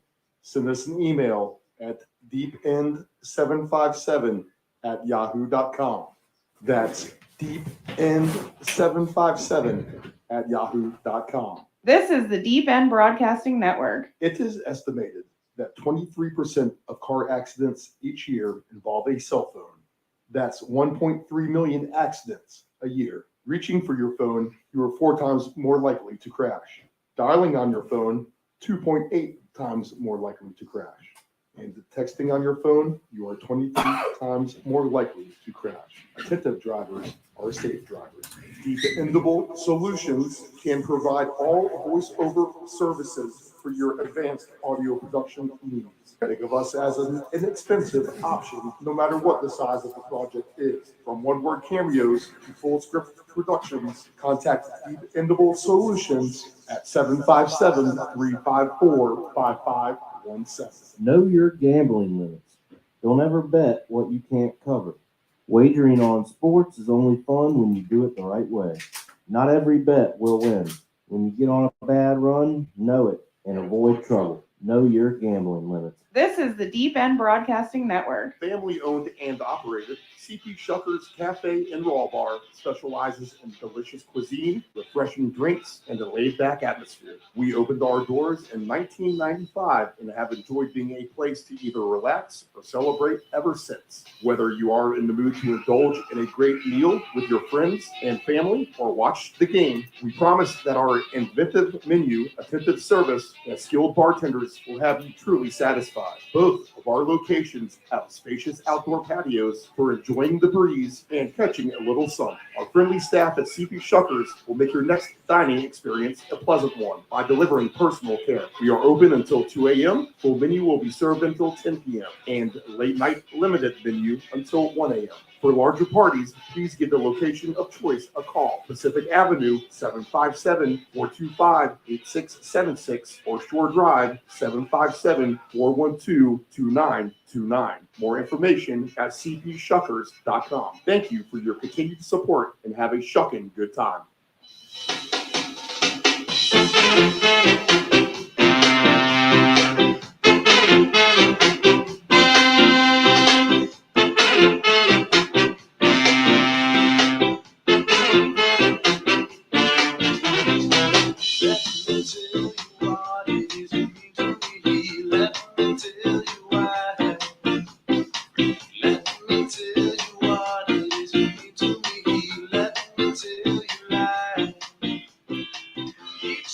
The Round Robin broadcasting live from Virginia Beach, Virginia, the United States of America. It is the final NFL football game of the season. So good insight there with Dave Grande. Good to have him on one last time as I get everything set up here, Nephew Dave. As we have, speaking of, Mr. Nephew Dave in the house. What's up, Dave? How are you doing, sir? We made it. Let me get your camera rolling here. Super. Yeah, I watch for those trademark things. You know what I'm saying?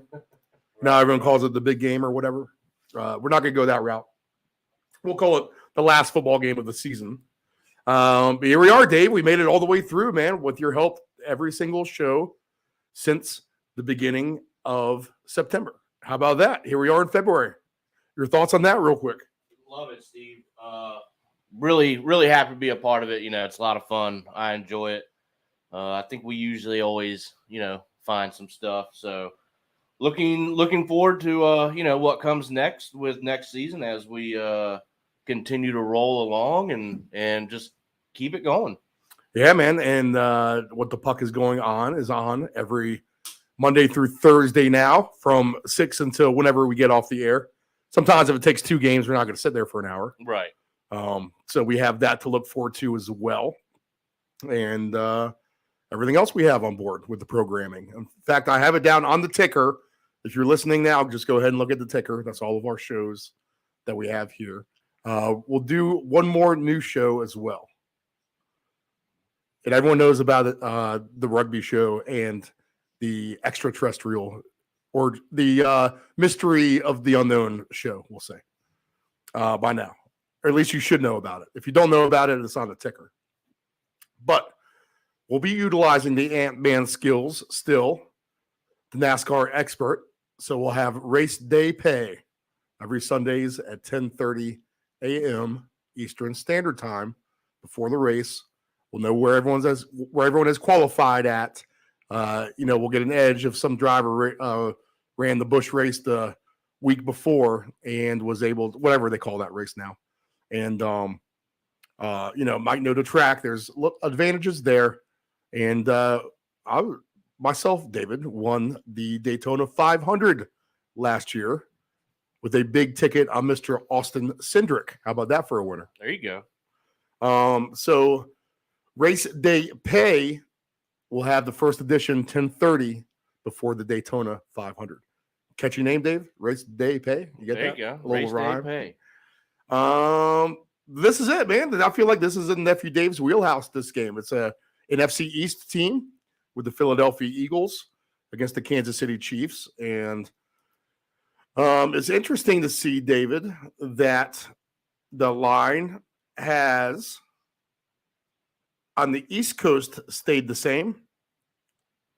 And now there's a little bit of buyback here on Philadelphia on the juice. Is now a flat -1.5 point favorite for Philly over under 50.5. And this number actually trickled to a pick'em in a couple of casinos in Las Vegas. I'm not sure where they stand now. I'll see if I can pull up some of the odds across the board here in a minute. But the Eagles -1.5, 50.5 is the total. And now the one suggestion that I was telling people is you had a nice -116 on the money line for the Eagles straight up. And it's still a nice value. At -118 now, you can get the Eagles straight up, and you don't have to risk the point and a half at -110. That way you don't fall victim to any of the 21-20 games, 24-23 games, et cetera, et cetera. So if you like the Philadelphia Eagles, still is now a nice time to buy on them at -118. And if you like a high-scoring game, I suggest going now rather than I wouldn't suggest waiting on the 50.5 to go up. I would take the 50.5 now if that's what you want later in the game. On now with Nephew Dave and myself is also the Ant-Man. What's up, Anthony? How are you? Good afternoon. Just starting to prep stuff. We're going to be real fat and happy all day today. David, do you want to hear the last me and Anthony have seen each other at a football game here? So I will take it back to the AFC Championship game with Cincinnati and Kansas City. I would say it's somewhere in the later stages of the third quarter when the leader of Fireball kicked in. And the next thing that I knew, it was the post game, and there was no one to be found. I know that we were actually. I think that lasted a little bit longer, Anthony. I think I got later to the third quarter because I remember the Scantling touchdown. That's about the last thing, and then we just needed T. Higgins to get. I think he just fell 13 yards short of a giant jackpot for both of us. That was terrifying. Like all of the hard things happened. Higgins with the touchdown, MVS with the touchdown. MVS shattered his yardage total, and all T. Higgins needed was, I think, 80 yards, and I think he fell 13 or 14 yards short. Yeah, he got like 67 or whatever it was. The good news for you was you passed out during the entire fourth quarter. I had to unfortunately watch it. Yeah, so I at least got the painless way out. But yeah, so having to wake up and catch your bearings about what the hell happened and check tickets and stuff in that scenario. I figured it wasn't any good because I would have heard the celebration. I think that would have waken me up. Oh, yeah. Instead of dead silence. If he would have got that yardage, the entire neighborhood would have been out. So that's the scenario with that, David. So we'll try to, the good news is I got a lot of sleep last night. I'm well rested from the night before. I haven't been partying all weekend. So the attack for today's game should be a good one, at least anyway, in terms of lasting until the 10 p.m. o'clock hour, I will say. All right. So, Anthony, how about this, Ant? Let me get your quick opinion. We have -1.5 here in the East Coast, 50.5. And all the way in Vegas, we got some casinos reporting at a pick'em. How about that for a disparity here early in the day for that game? Any thoughts about that? It's a Super Bowl. I mean, it's going to be – I'm going to hit every little angle I could possibly hit on this. This has got 23-20 written all over it. It's got blowout city on both ends because, Philly's been so good at home field advantage, and same thing with Kansas City. Now they're playing in Phoenix. So we got a neutral site. Pretty much the same travel. They had 2 weeks to prepare for this. I'm just excited for this. I don't have much of an angle, and frankly, I don't think Vegas has much of an angle because I don't think they know. You got a depleted receiving core with Kansas City. Philly pretty much checks every box of they're better. The only box that they don't check is Kansas City has the better tight end and the better quarterback and frankly the better coach. But Philly is built. Now, granted, they had a pretty simple playoff schedule. You know, they played the Giants. They're not that good. The Niners. They were starting Christian McCaffrey at quarterback at one point. Remember that? I do. Yep. I mean, this is before you passed out, Steve. And I mean, you know, frankly, the best game was that Cincinnati Chiefs game. And, you know, Mahomes has 2 extra weeks to heal from that ankle injury. Hopefully his receivers come back. I know I believe I looked at the injury report. I think they're all off. Juju's playing. Kadarius Toney's playing for God knows how long he'll play for until he gets hurt again. But he'll be on the field. Kelsey, of course. I don't believe McCole Hardman is going to be playing. I think they put him on IR again. He tried to give it a go. But interestingly enough, with McCole Hardman, I just saw a Twitter tweet from him. Wife went into labor this morning. So if you're going to go with any goofy prop, root for McCole Hardman as a proud father. Kid born on Super Bowl Sunday.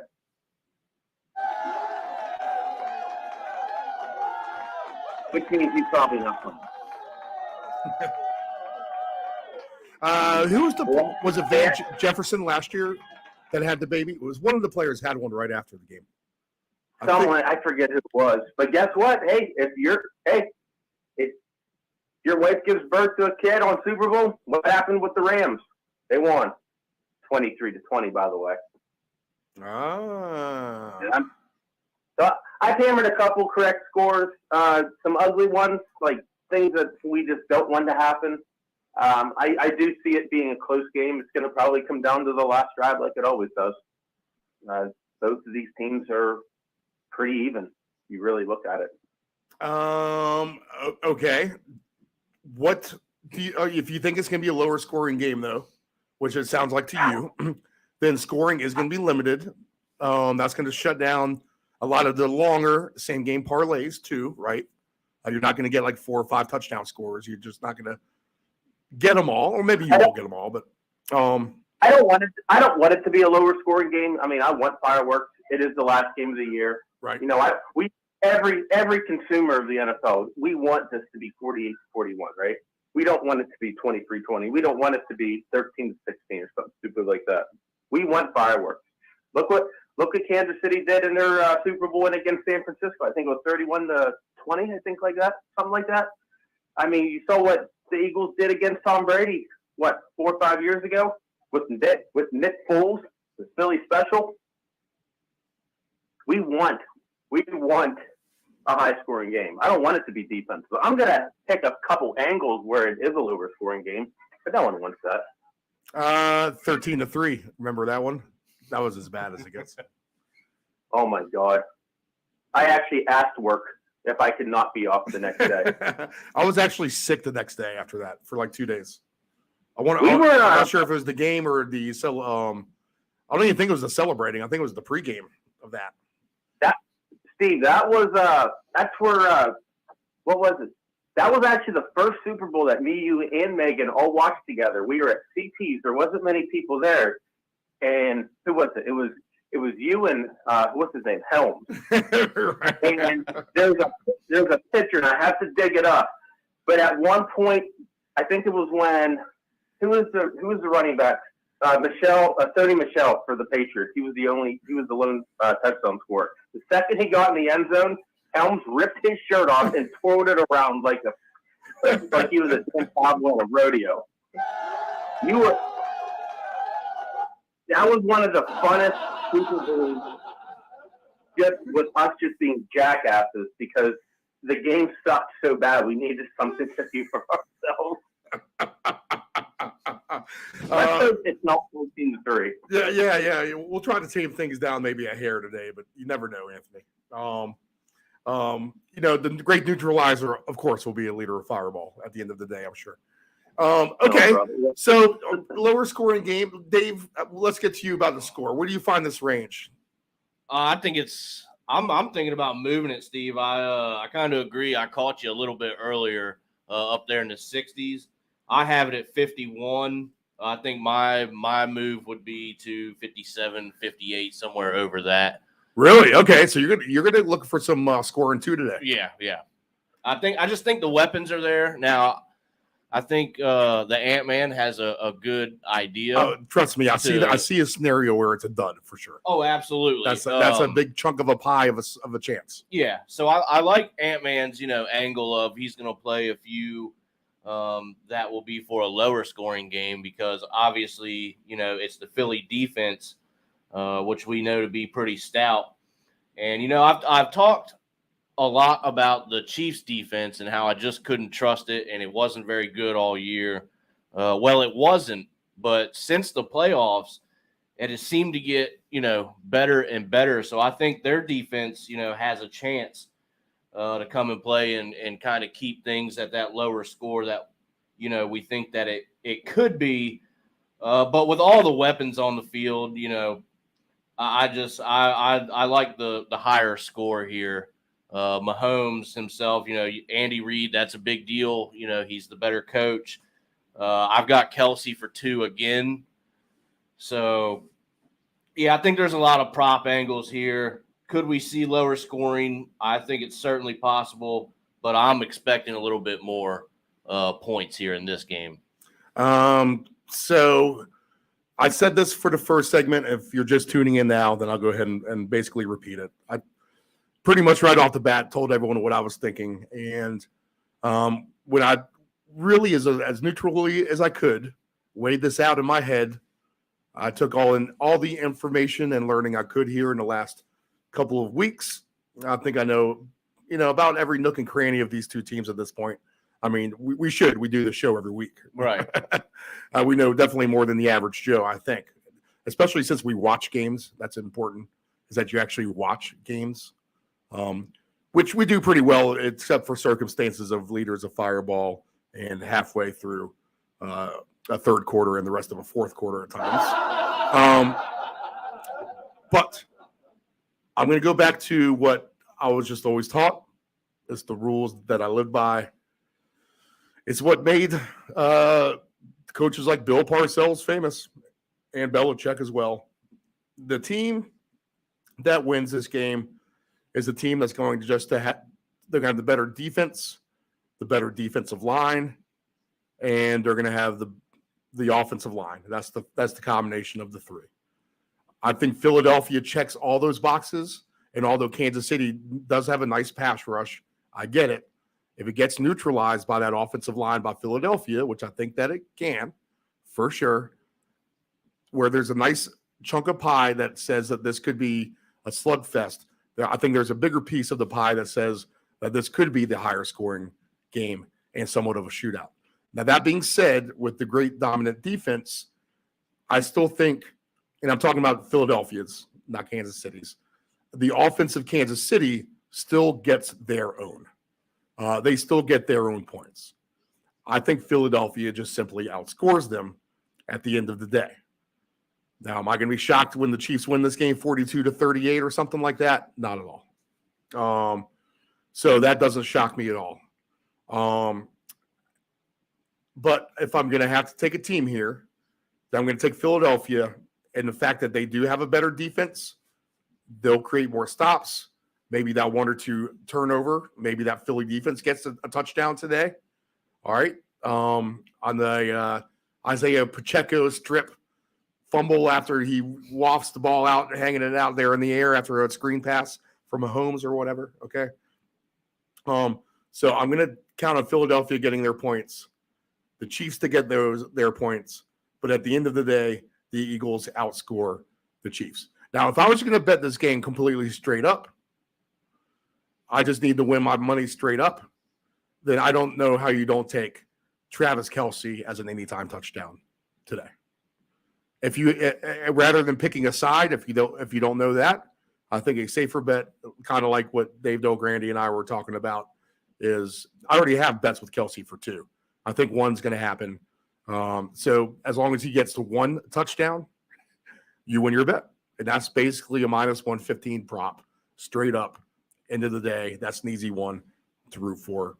So I expect points in this game, and I'm going to look for a Philly win. So, Anthony, you like Kansas City to squeak it out?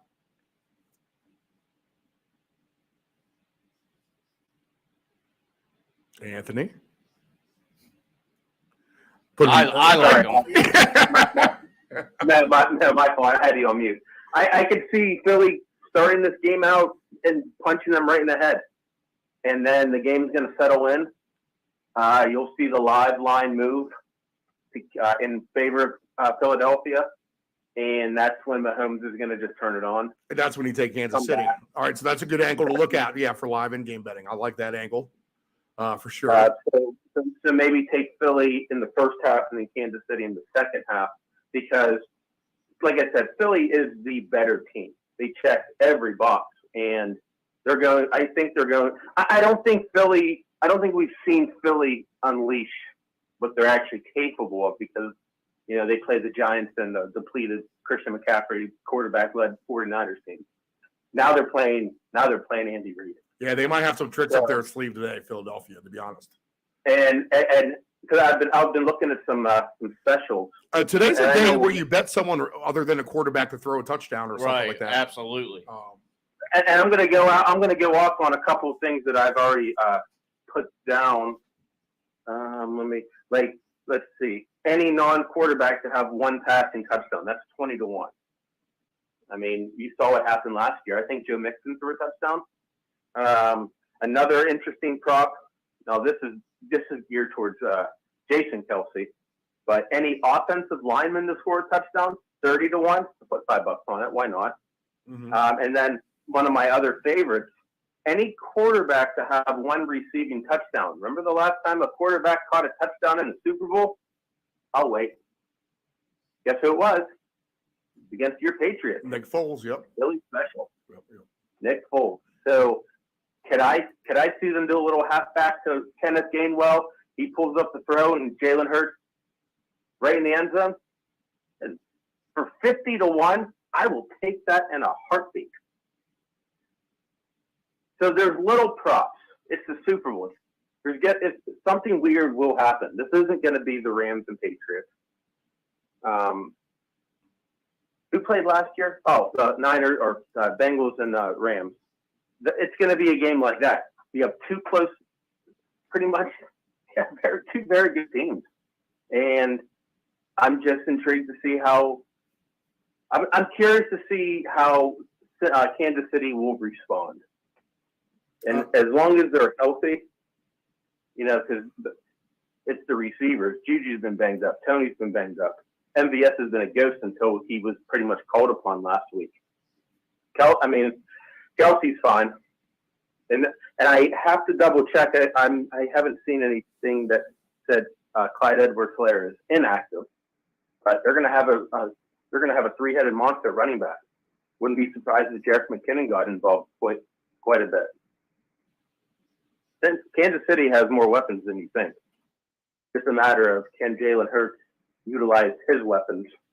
This is the first time Jalen Hurts has played his championship game, and I don't think Nick Saban can take him out like he did a couple years ago.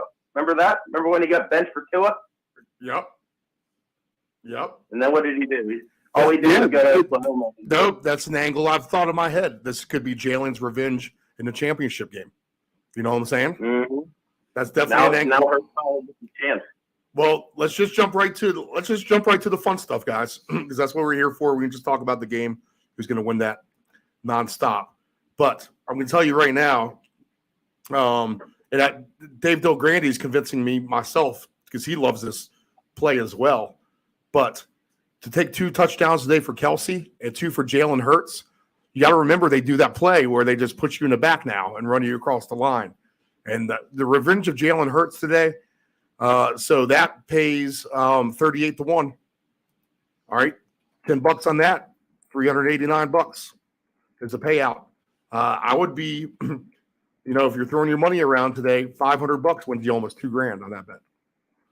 So as far as 2 touchdown scorers, if you're going to have one of those, now I played one earlier in the week for a lot cheaper. I have Goddard and Kelsey, which I think is a great angle too. To be honest, I think Philly can find a lot of success through Dallas Goedert today. I like Travis Kelsey in his kind of role. I mean, he is almost a poor man's Travis Kelsey, you could say. Goddard's a really good player, but that pays 76-1 there for the 2 touchdown scores. So, and really, if you're going to have this crazy game, 42-38, then that's very well easily all in play. I mean, that's not a joke about that. It's where you get to Anthony's 23-20, you kind of get scared. But what do you think about 2 touchdowns for Hurts and Kelsey? Dave, I'll start with you first. Yeah, I could absolutely see that. I mean, like I said, I have Kelsey for 1 and 2 in 2 different plays. So I think that's good. And why not? I mean, I was expecting, Goddard to do a little bit more last game. I think I had something with him. Didn't quite get there. But, yeah, I mean, I don't – like you said, it's the Super Bowl. I mean, why not? Why not, Steve? Go ahead, put the tight ends. We know it's not guaranteed Kelsey for 2. We're pretty sure about 1, but this is the last game of the year. I mean, it's leave it all out there or, go home without the trophy. So why not? Both tight ends for 2? I could dig it. Anthony, what do you think about that one? What did they say in the Water Boys? Last game of the year, Brett can't hold anything back now. I'm firing everything. I just hit Kelsey for 2, Goddard for 2. I did the same thing with Kelsey for 2 and A.J. Brown for 2. And then just for my own amusement, I did Kelsey for 3 and A.J. Brown for 2. 10 pays $2,500. How about this? Now I'm not gonna sink myself in the Kelsey basket, but that's a decent start because we know he's going to be targeted. Kelsey is Mahomes' favorite target, his best target. For some reason, that dude just somehow finds a way to get open. We're going to lean on him. You got the star cornerbacks going to be covering Tony, Juju, MVS. Going to open up that field for Kelsey. So I'm not, like I said, I'm not going to go crazy. I'm just putting my bets in before you bring the fireball over and I forget about everything. So but just pick a bunch of different combinations. Do your favorite bets first, and then whatever money you have left over, that's when you start sprinkling like weird things, like Pacheco for 2, or like Pacheco for 2 and Devontae Smith for 2. And then throw maybe like 60 yards for Smith and another 50 yards for Pacheco. That's when you start mixing and matching the goofy things. There's a couple good ones I'm kind of playing around with. How about this? Scantling for 2, Boston Scott for 2. $3 pays $2,120. Valdez Scantling for 2, Kenneth Gainwell for 2. $3 pays $1,931. $10 wins you $6,500. Nice. Oh, crap! Golf started. There's gonna be a couple random ones like that I'm gonna have to fire out there with these 2 touchdowns. Gainwell and Boston Scott are both playing well. They both score. Absolutely. And if it's going to be a higher scoring game, why not they just do what they've been doing, in a weird way? They got to. I absolutely love Gainwell in this game. I absolutely love his over/under receiving props has now dropped. It went from 10.5 to 12.5, and now is down to 9.5 for his over/under for receiving yards. So it went up to 12.5 and dropped all the way down to 9.5 for receiving yards. That's weird, isn't it? One of the anytime touchdowns I have today is Kelsey just for 1. I have Gainwell. I put McKinnon and Devontae Smith in there. Now, I don't know why. I know this show's about betting the minimum to win the maximum, but I must have been drunk last night because I put 30 on this. I have no idea what I did. I'm like, this looks like a great idea. Let's put 30 on this. What is it again? Repeat it. I did Kelsey, Gainwell, McKinnon, and Devontae Smith. I put 30, but that pays $3,000. Okay, that's a nice. So one. I don't know why I put 30 on it. Okay, but I mean, I'm not going to get rid of it. I can cash it out, but the hell with it. I'm going to tag a couple of the ones that you have later for sure when we get all settled down here. You're Steve. You're gonna need you're going to need like 3 sets of hands for the amount of dumb bets I've done. I did another one, in case this is the shootout we all had hoped for.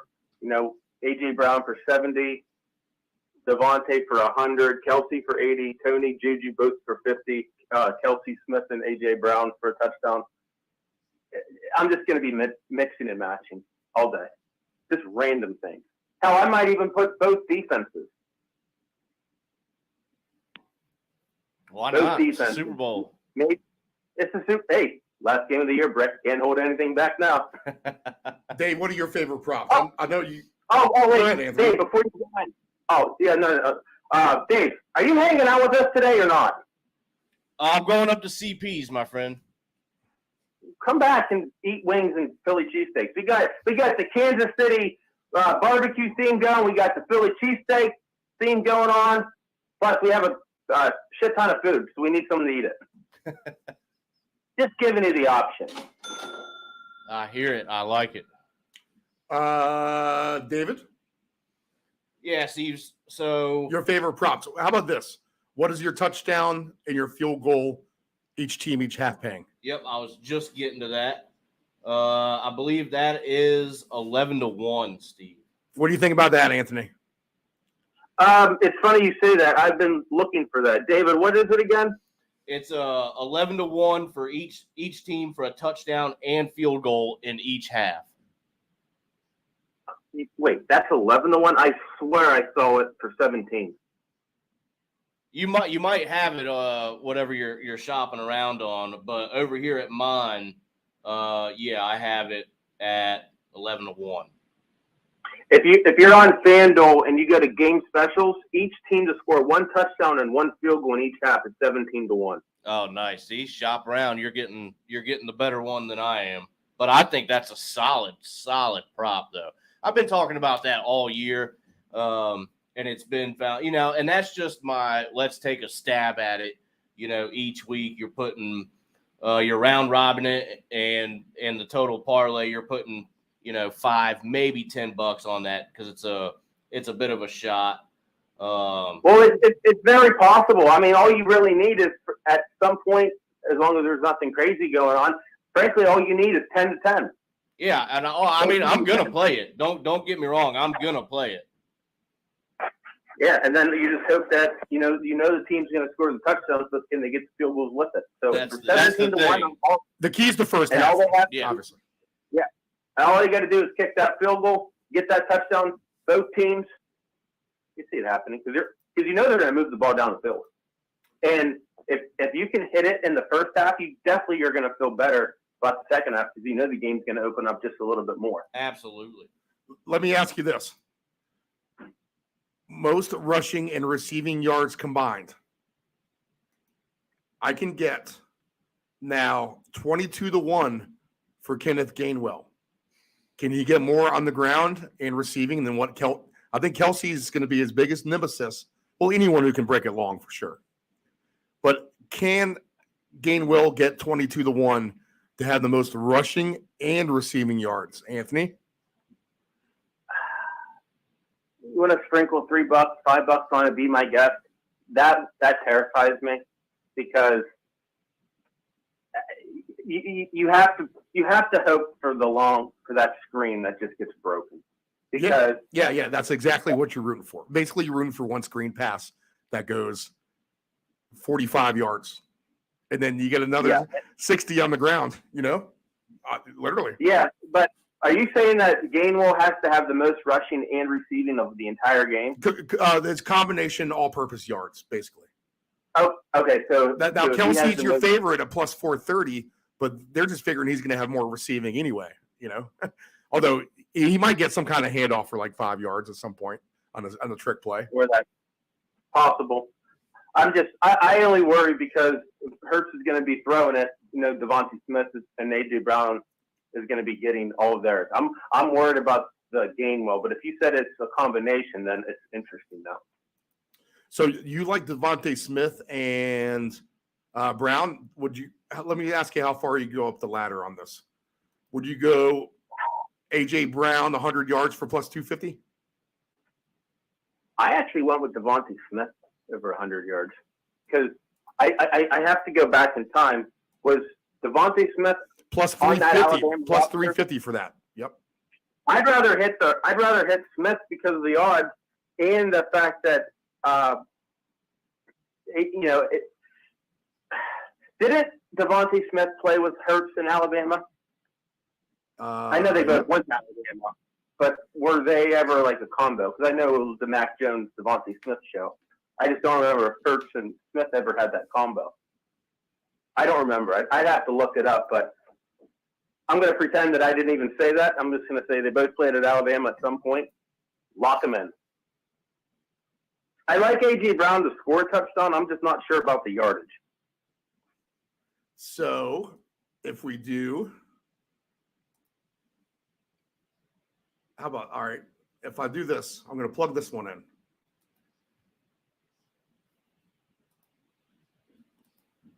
All right, Kelsey, anytime touchdown. A.J. Brown, anytime touchdown. Devontae Smith, 100-plus yards receiving. Kenneth Gainwell, over 9.5 yards receiving. $10 pays $359.37. Not bad. I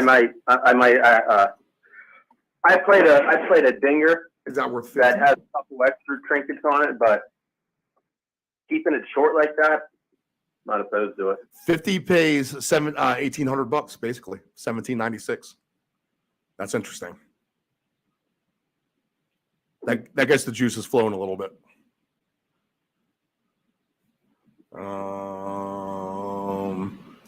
David, more props you like? Yes, I do. Having a little difficulties over here on the other thing don't forget about, Steve, that Boston Scott prop. Boston Scott for 10-plus rushing yards at plus 150. It's a boost over on my book today. Oh, okay. All right, yeah. Let's look for the boost. Yeah, that's at 115. Sorry, at plus 115. Yeah, plus 115. Boston Scott 10 rushing yards, 10.5. I'm sorry. With the booster, it's plus 150 for 10-plus rushing yards. Boston Scott. That sounds easy, right, Anthony? Was it 115? You said it's with the booster. It's at plus 150. 150. I'm looking for. Well, sorry, I'm a little sidetracked. I oddly enough, for the first time on a Sunday, I actually have a golfer that's in contention to win. Oh, who do you have? Scotty? I bet Nick Taylor yesterday. Interesting. I got him at 90 to 1. Nice. Well, how far back is he right now? So he's minus 12, but so there's about 3 other guys, and unfortunately, stupid Scotty Scheffler's winning. That's the only thing that's wearing me. I looked at my cash out option. I only put 5 on it, but my cash out is like $15. I'm like, yeah. If it was like something higher, I would do it, but I'm just gonna let it ride. Nick Taylor, the Canadian golfer. Yeah, Jason Day made a huge leap. So Scheffler, Day, Nick Taylor, Rahm, and Emmons speed. So yeah, I'm just a hair distracted. Okay, where's Scotty Scheffler at on the leaderboard there? He's winning. That's what stinks. Like how far up? Oh, he's minus 14. Everyone else is minus 12. All right, so 2 strokes back. Okay. All right. Man, it's just like it's like when you bet golf. You don't actually root for your guy to do good. You just hope that everyone else stinks. I'm trying to look through the specials. I'm trying to look through the specials that I'm seeing on my page. Man, these just look like the same boring ones you get during the regular season one. I mean, it's like, you know what? One thing I'm actually upset about, because all I've been hearing on the radio was, oh, what do you think the color of the Gatorade they're going to pour on the coach is going to be? Or what's Rihanna's first song, and is Jay-Z going to be there? I want those props. Like, we talk about the football aspect and everything, but I want weird things. Like, is Paul McCartney going to randomly show up and sing a Beatles song with Rihanna? I saw there was a bet with that. But I'm not going to download all these sports books just to do that. I bet the strangest one that I've ever bet on was, I think it was definitely on the offshore site back before anything was legalized in the United States. And it was, what Super Bowl was it? I want to say that it was the Patriots-Rams Super Bowl, to be honest, that the Patriots won the first one. And it was, will aliens come down and announce themselves to Earthlings that they exist during the game, and they paid 10,000 to 1, and I put $1 on it. What's wrong with you?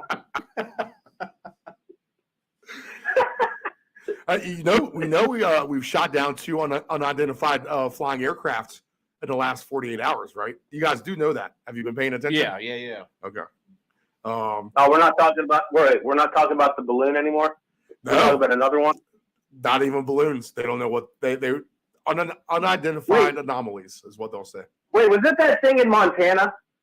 They were over Montana, but shot down, I believe, in Canada and Alaska. Wonder who it is. Maybe FanDuel will put a part. Maybe FanDuel will say, "Will they return?" We'll discuss Tuesday night on Inquisition Unknown ? At 8 p.m. Eastern Standard Time here on the Deep End Broadcasting Network with guest George Norrie as well. Really good guests we're getting here on the network across the programming. And your ticker right now. Let me try to run some other random stuff by you guys, see if I can get you to buy or not to buy. Let's talk 3 touchdown scorers, because some people may even want to try to go that route. Kelsey 23 to 1, Hurts at 29 to 1, AJ Brown 55 to 1, Miles Sanders 55 to 1, Pacheco 55 to 1, Devontae Smith 90 to 1, Jerick McKinnon 95 to 1, Goddard 110 to 1. Would anyone put your $3 or $4 or $5 on one of those? Dave? Oh, let me see that list here. Anthony? Well, the one that I've already done was there was a combo, Kelsey for 3 and AJ Brown for 2. So I've already hit that one. I'm scrolling through it right now to see if there's any other little combos. So maybe like a Devontae Smith for 3, Kelsey for 2. But I have not found anything. You could go Kelsey for 3, Devontae Smith for 100 yards. Let's see. What would that pay? Yeah. See, I would think maybe that Miles would pay 120 Sanders. to 1. $10 wins you $12.19 on Kelsey for 3, Devontae Smith for 100 yards. Miles Sanders, Dave, I could see a scenario where that would actually be the case. I mean, I like him for 2 more than I do 3, but I mean, if you're going to go 2, why not push the envelope a little bit on the last game of the year? You know what I mean? So I have him at 25 to 1. I can't remember the last 3 touchdown score in the Super Bowl. There might not be one, to be honest. And that's why Kelsey would get it, because he'd be the one to remember. Right. So it's Kelsey or nothing, to be honest. Yeah, I'd have to agree with that. Let's see what else. There is a special that's interesting, but it might be a little too rich for my blood. It says any 3 of Kelsey, Pacheco, AJ Brown, and Miles Sanders to score twice. That's at 95 to 1. That's intriguing. I might put 5 on it, but you're asking a lot. 3 guys to get 3 touch or to get 2. Let's see. I'm just looking to see. I'm looking at this game specials. I'm just scrolling all the way down. You got an interesting one with the Chiefs so the Chiefs to record 7 sacks, but then you have the Eagles to record 7 sacks. That's at 34 to 1. We want to shift to the defensive side. How about this? I might even do this. First interception of the game. Josh Sweat, 130 to 1. Where's that at? Defensive props. Now, someone like Darius Slay is plus 850. James Bradbury's 12 to 1. Chancey Gardner-Johnson is 10 to 1. Marcus Epps, 16 to 1. L'Jarius Sneed is 20-1. Jalen Watson 18-1. Willie Gay Jr. 30-1. I'm just going over a few of them. But Josh Sweat, unlike a sack, kind of maybe the ball kind of comes up in the air because of the Eagles' defensive pressure, or a batted ball up in the air, and he manages to catch it. Sweat's the kind of player, right, where his name could pop up in this kind of scenario, right? So I might take a look at something like that. That's going to be interesting to play with. You got to have some fun here. There are odds on players to record 2 sacks as well. So I would take a look at some of those. Dave, why don't y'all take it over? I got to take this call real quick. Oh, yeah. I didn't even realize that there was a few other tabs. I didn't even realize, Dave, that there was a defensive prop guy. I'm in this parlay tab right now. Yeah, I'm in the same game looking at that right now. I'm looking. What about a scoreless quarter? If we're gonna talk that lower scoring game, is that possible? Let's take a peek. Let's look at if we click on this first quarter tab, let's see what we got. It says first quarter spread, first quarter winner, first quarter total. So you got the over under at 10. But if you're looking at scoreless, first quarter correct score. If you really do think that there will be no scoring whatsoever in that first quarter, the correct score at the end of the first quarter is 10-1. Wow. Or do you want to get cute and put Chiefs 2 equals 0? Oh God, I'd be sick to my stomach if I put money to do that. Let's look at something. Let's see. Looks like the best odd right now for the first quarter is Chiefs 7 equals 0, and then it goes to 7-7. That's at 950. Let's see if we keep going. 25-1 is the Chiefs 10 equals 0. But like I said, if I'm going to actually predict this game script, and I do think that the Eagles are going to come out of nowhere and just slam them, then I'm looking at the Eagles to be up. So let's scroll down and see if there's anything interesting. So maybe let's see, Eagles 8. Oh, God. Eagles 10, Chiefs 0. That's 26-1. Eagles 10, Chiefs 2 at 500-1. Can you imagine that?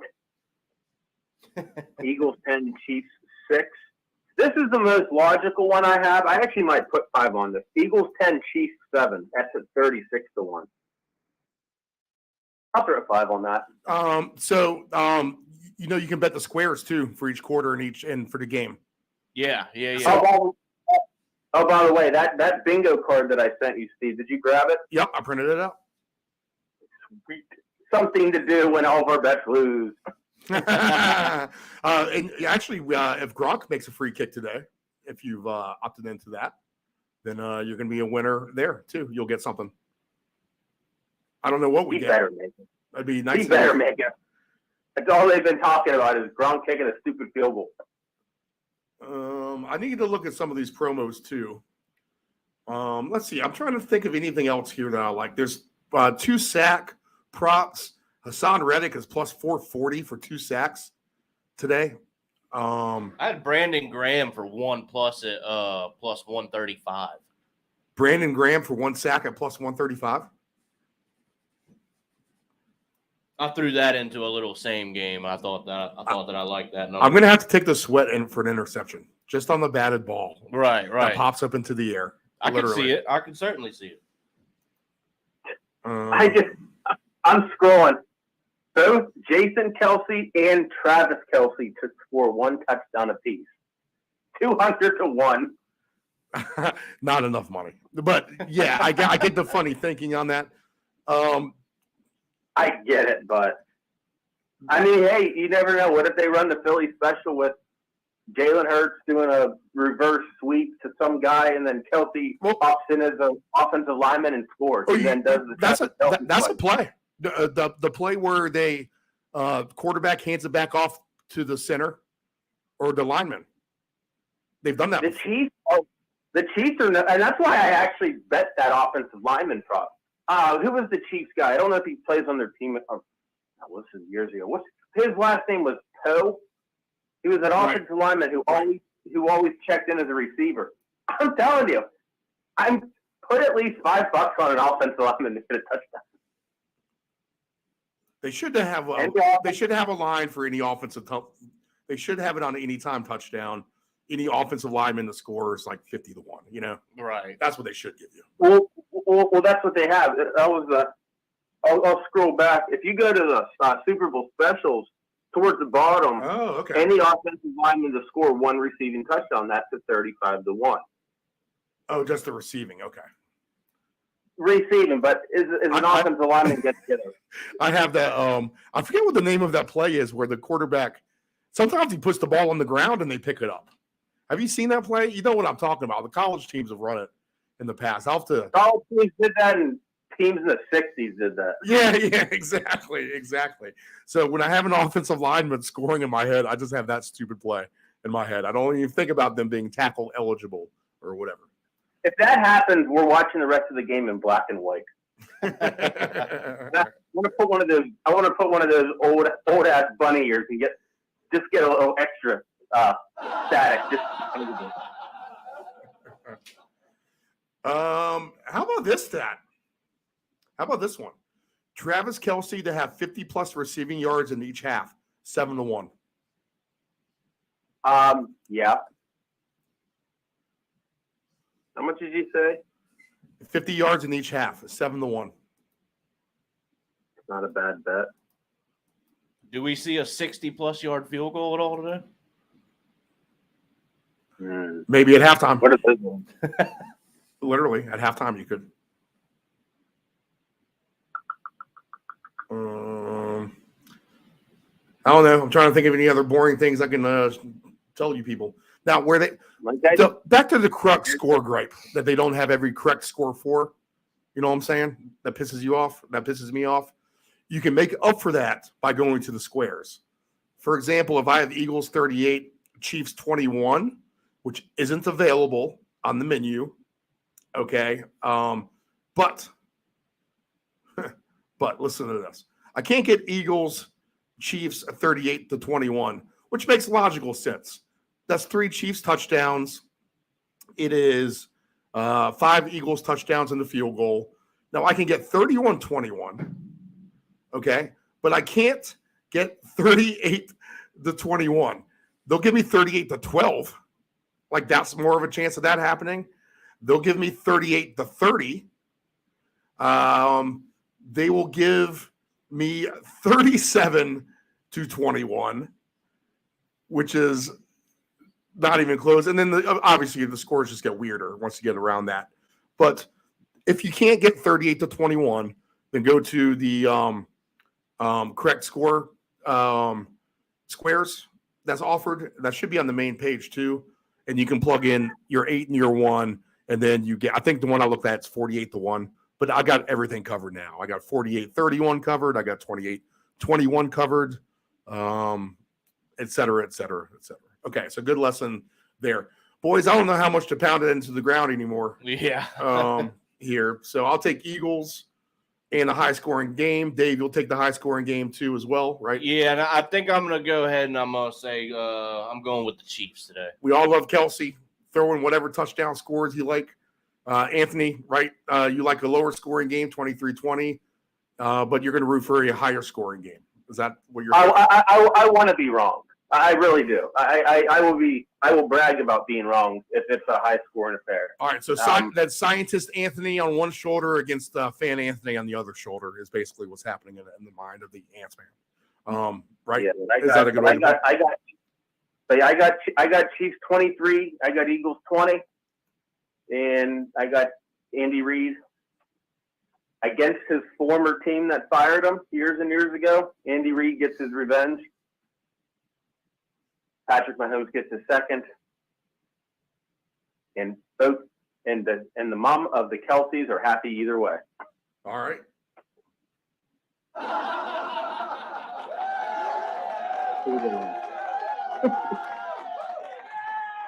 Okay. And what would it be? And I'll just say it for one last round robin, Anthony, for the season, since this is our last show, I'll just say the name one more time, just so we can have this button hit one more time. Russell Wilson. You know what's gonna be really crappy about Russell Wilson next year? Now he has a good head coach, and he's gonna be good again. That is yet to be determined and to be discussed next year on the round robin, our NFL programming. Oh, but don't be alarmed, people. We will come back for round robin specials for March Madness and the NBA playoffs. Okay, so we're gonna take a break. No more Sunday show for a while, but we'll come back and we'll do the round robin for March Madness. We'll do a Thursday show, and then I think we can do a Saturday show every week before the 2 rounds commence. We'll break down. We'll follow brackets. We'll give bets. We seem to be into college basketball speed by then, and then the NBA is our wheelhouse with the playoffs. We'll say so. We'll look to take advantage there. Dave Grande is a great come on for NBA playoffs. He's our NBA expert. I'll lean on you boys for March Madness. Anthony, I told the fans that we'll start to do race day pay as well.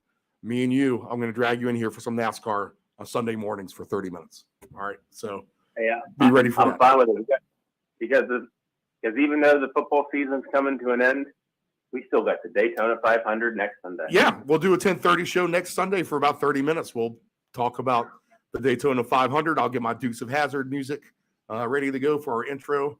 I got a cool announcement with I think the Hulkster saying "Start your engines, brother," and we'll put together something funny with that.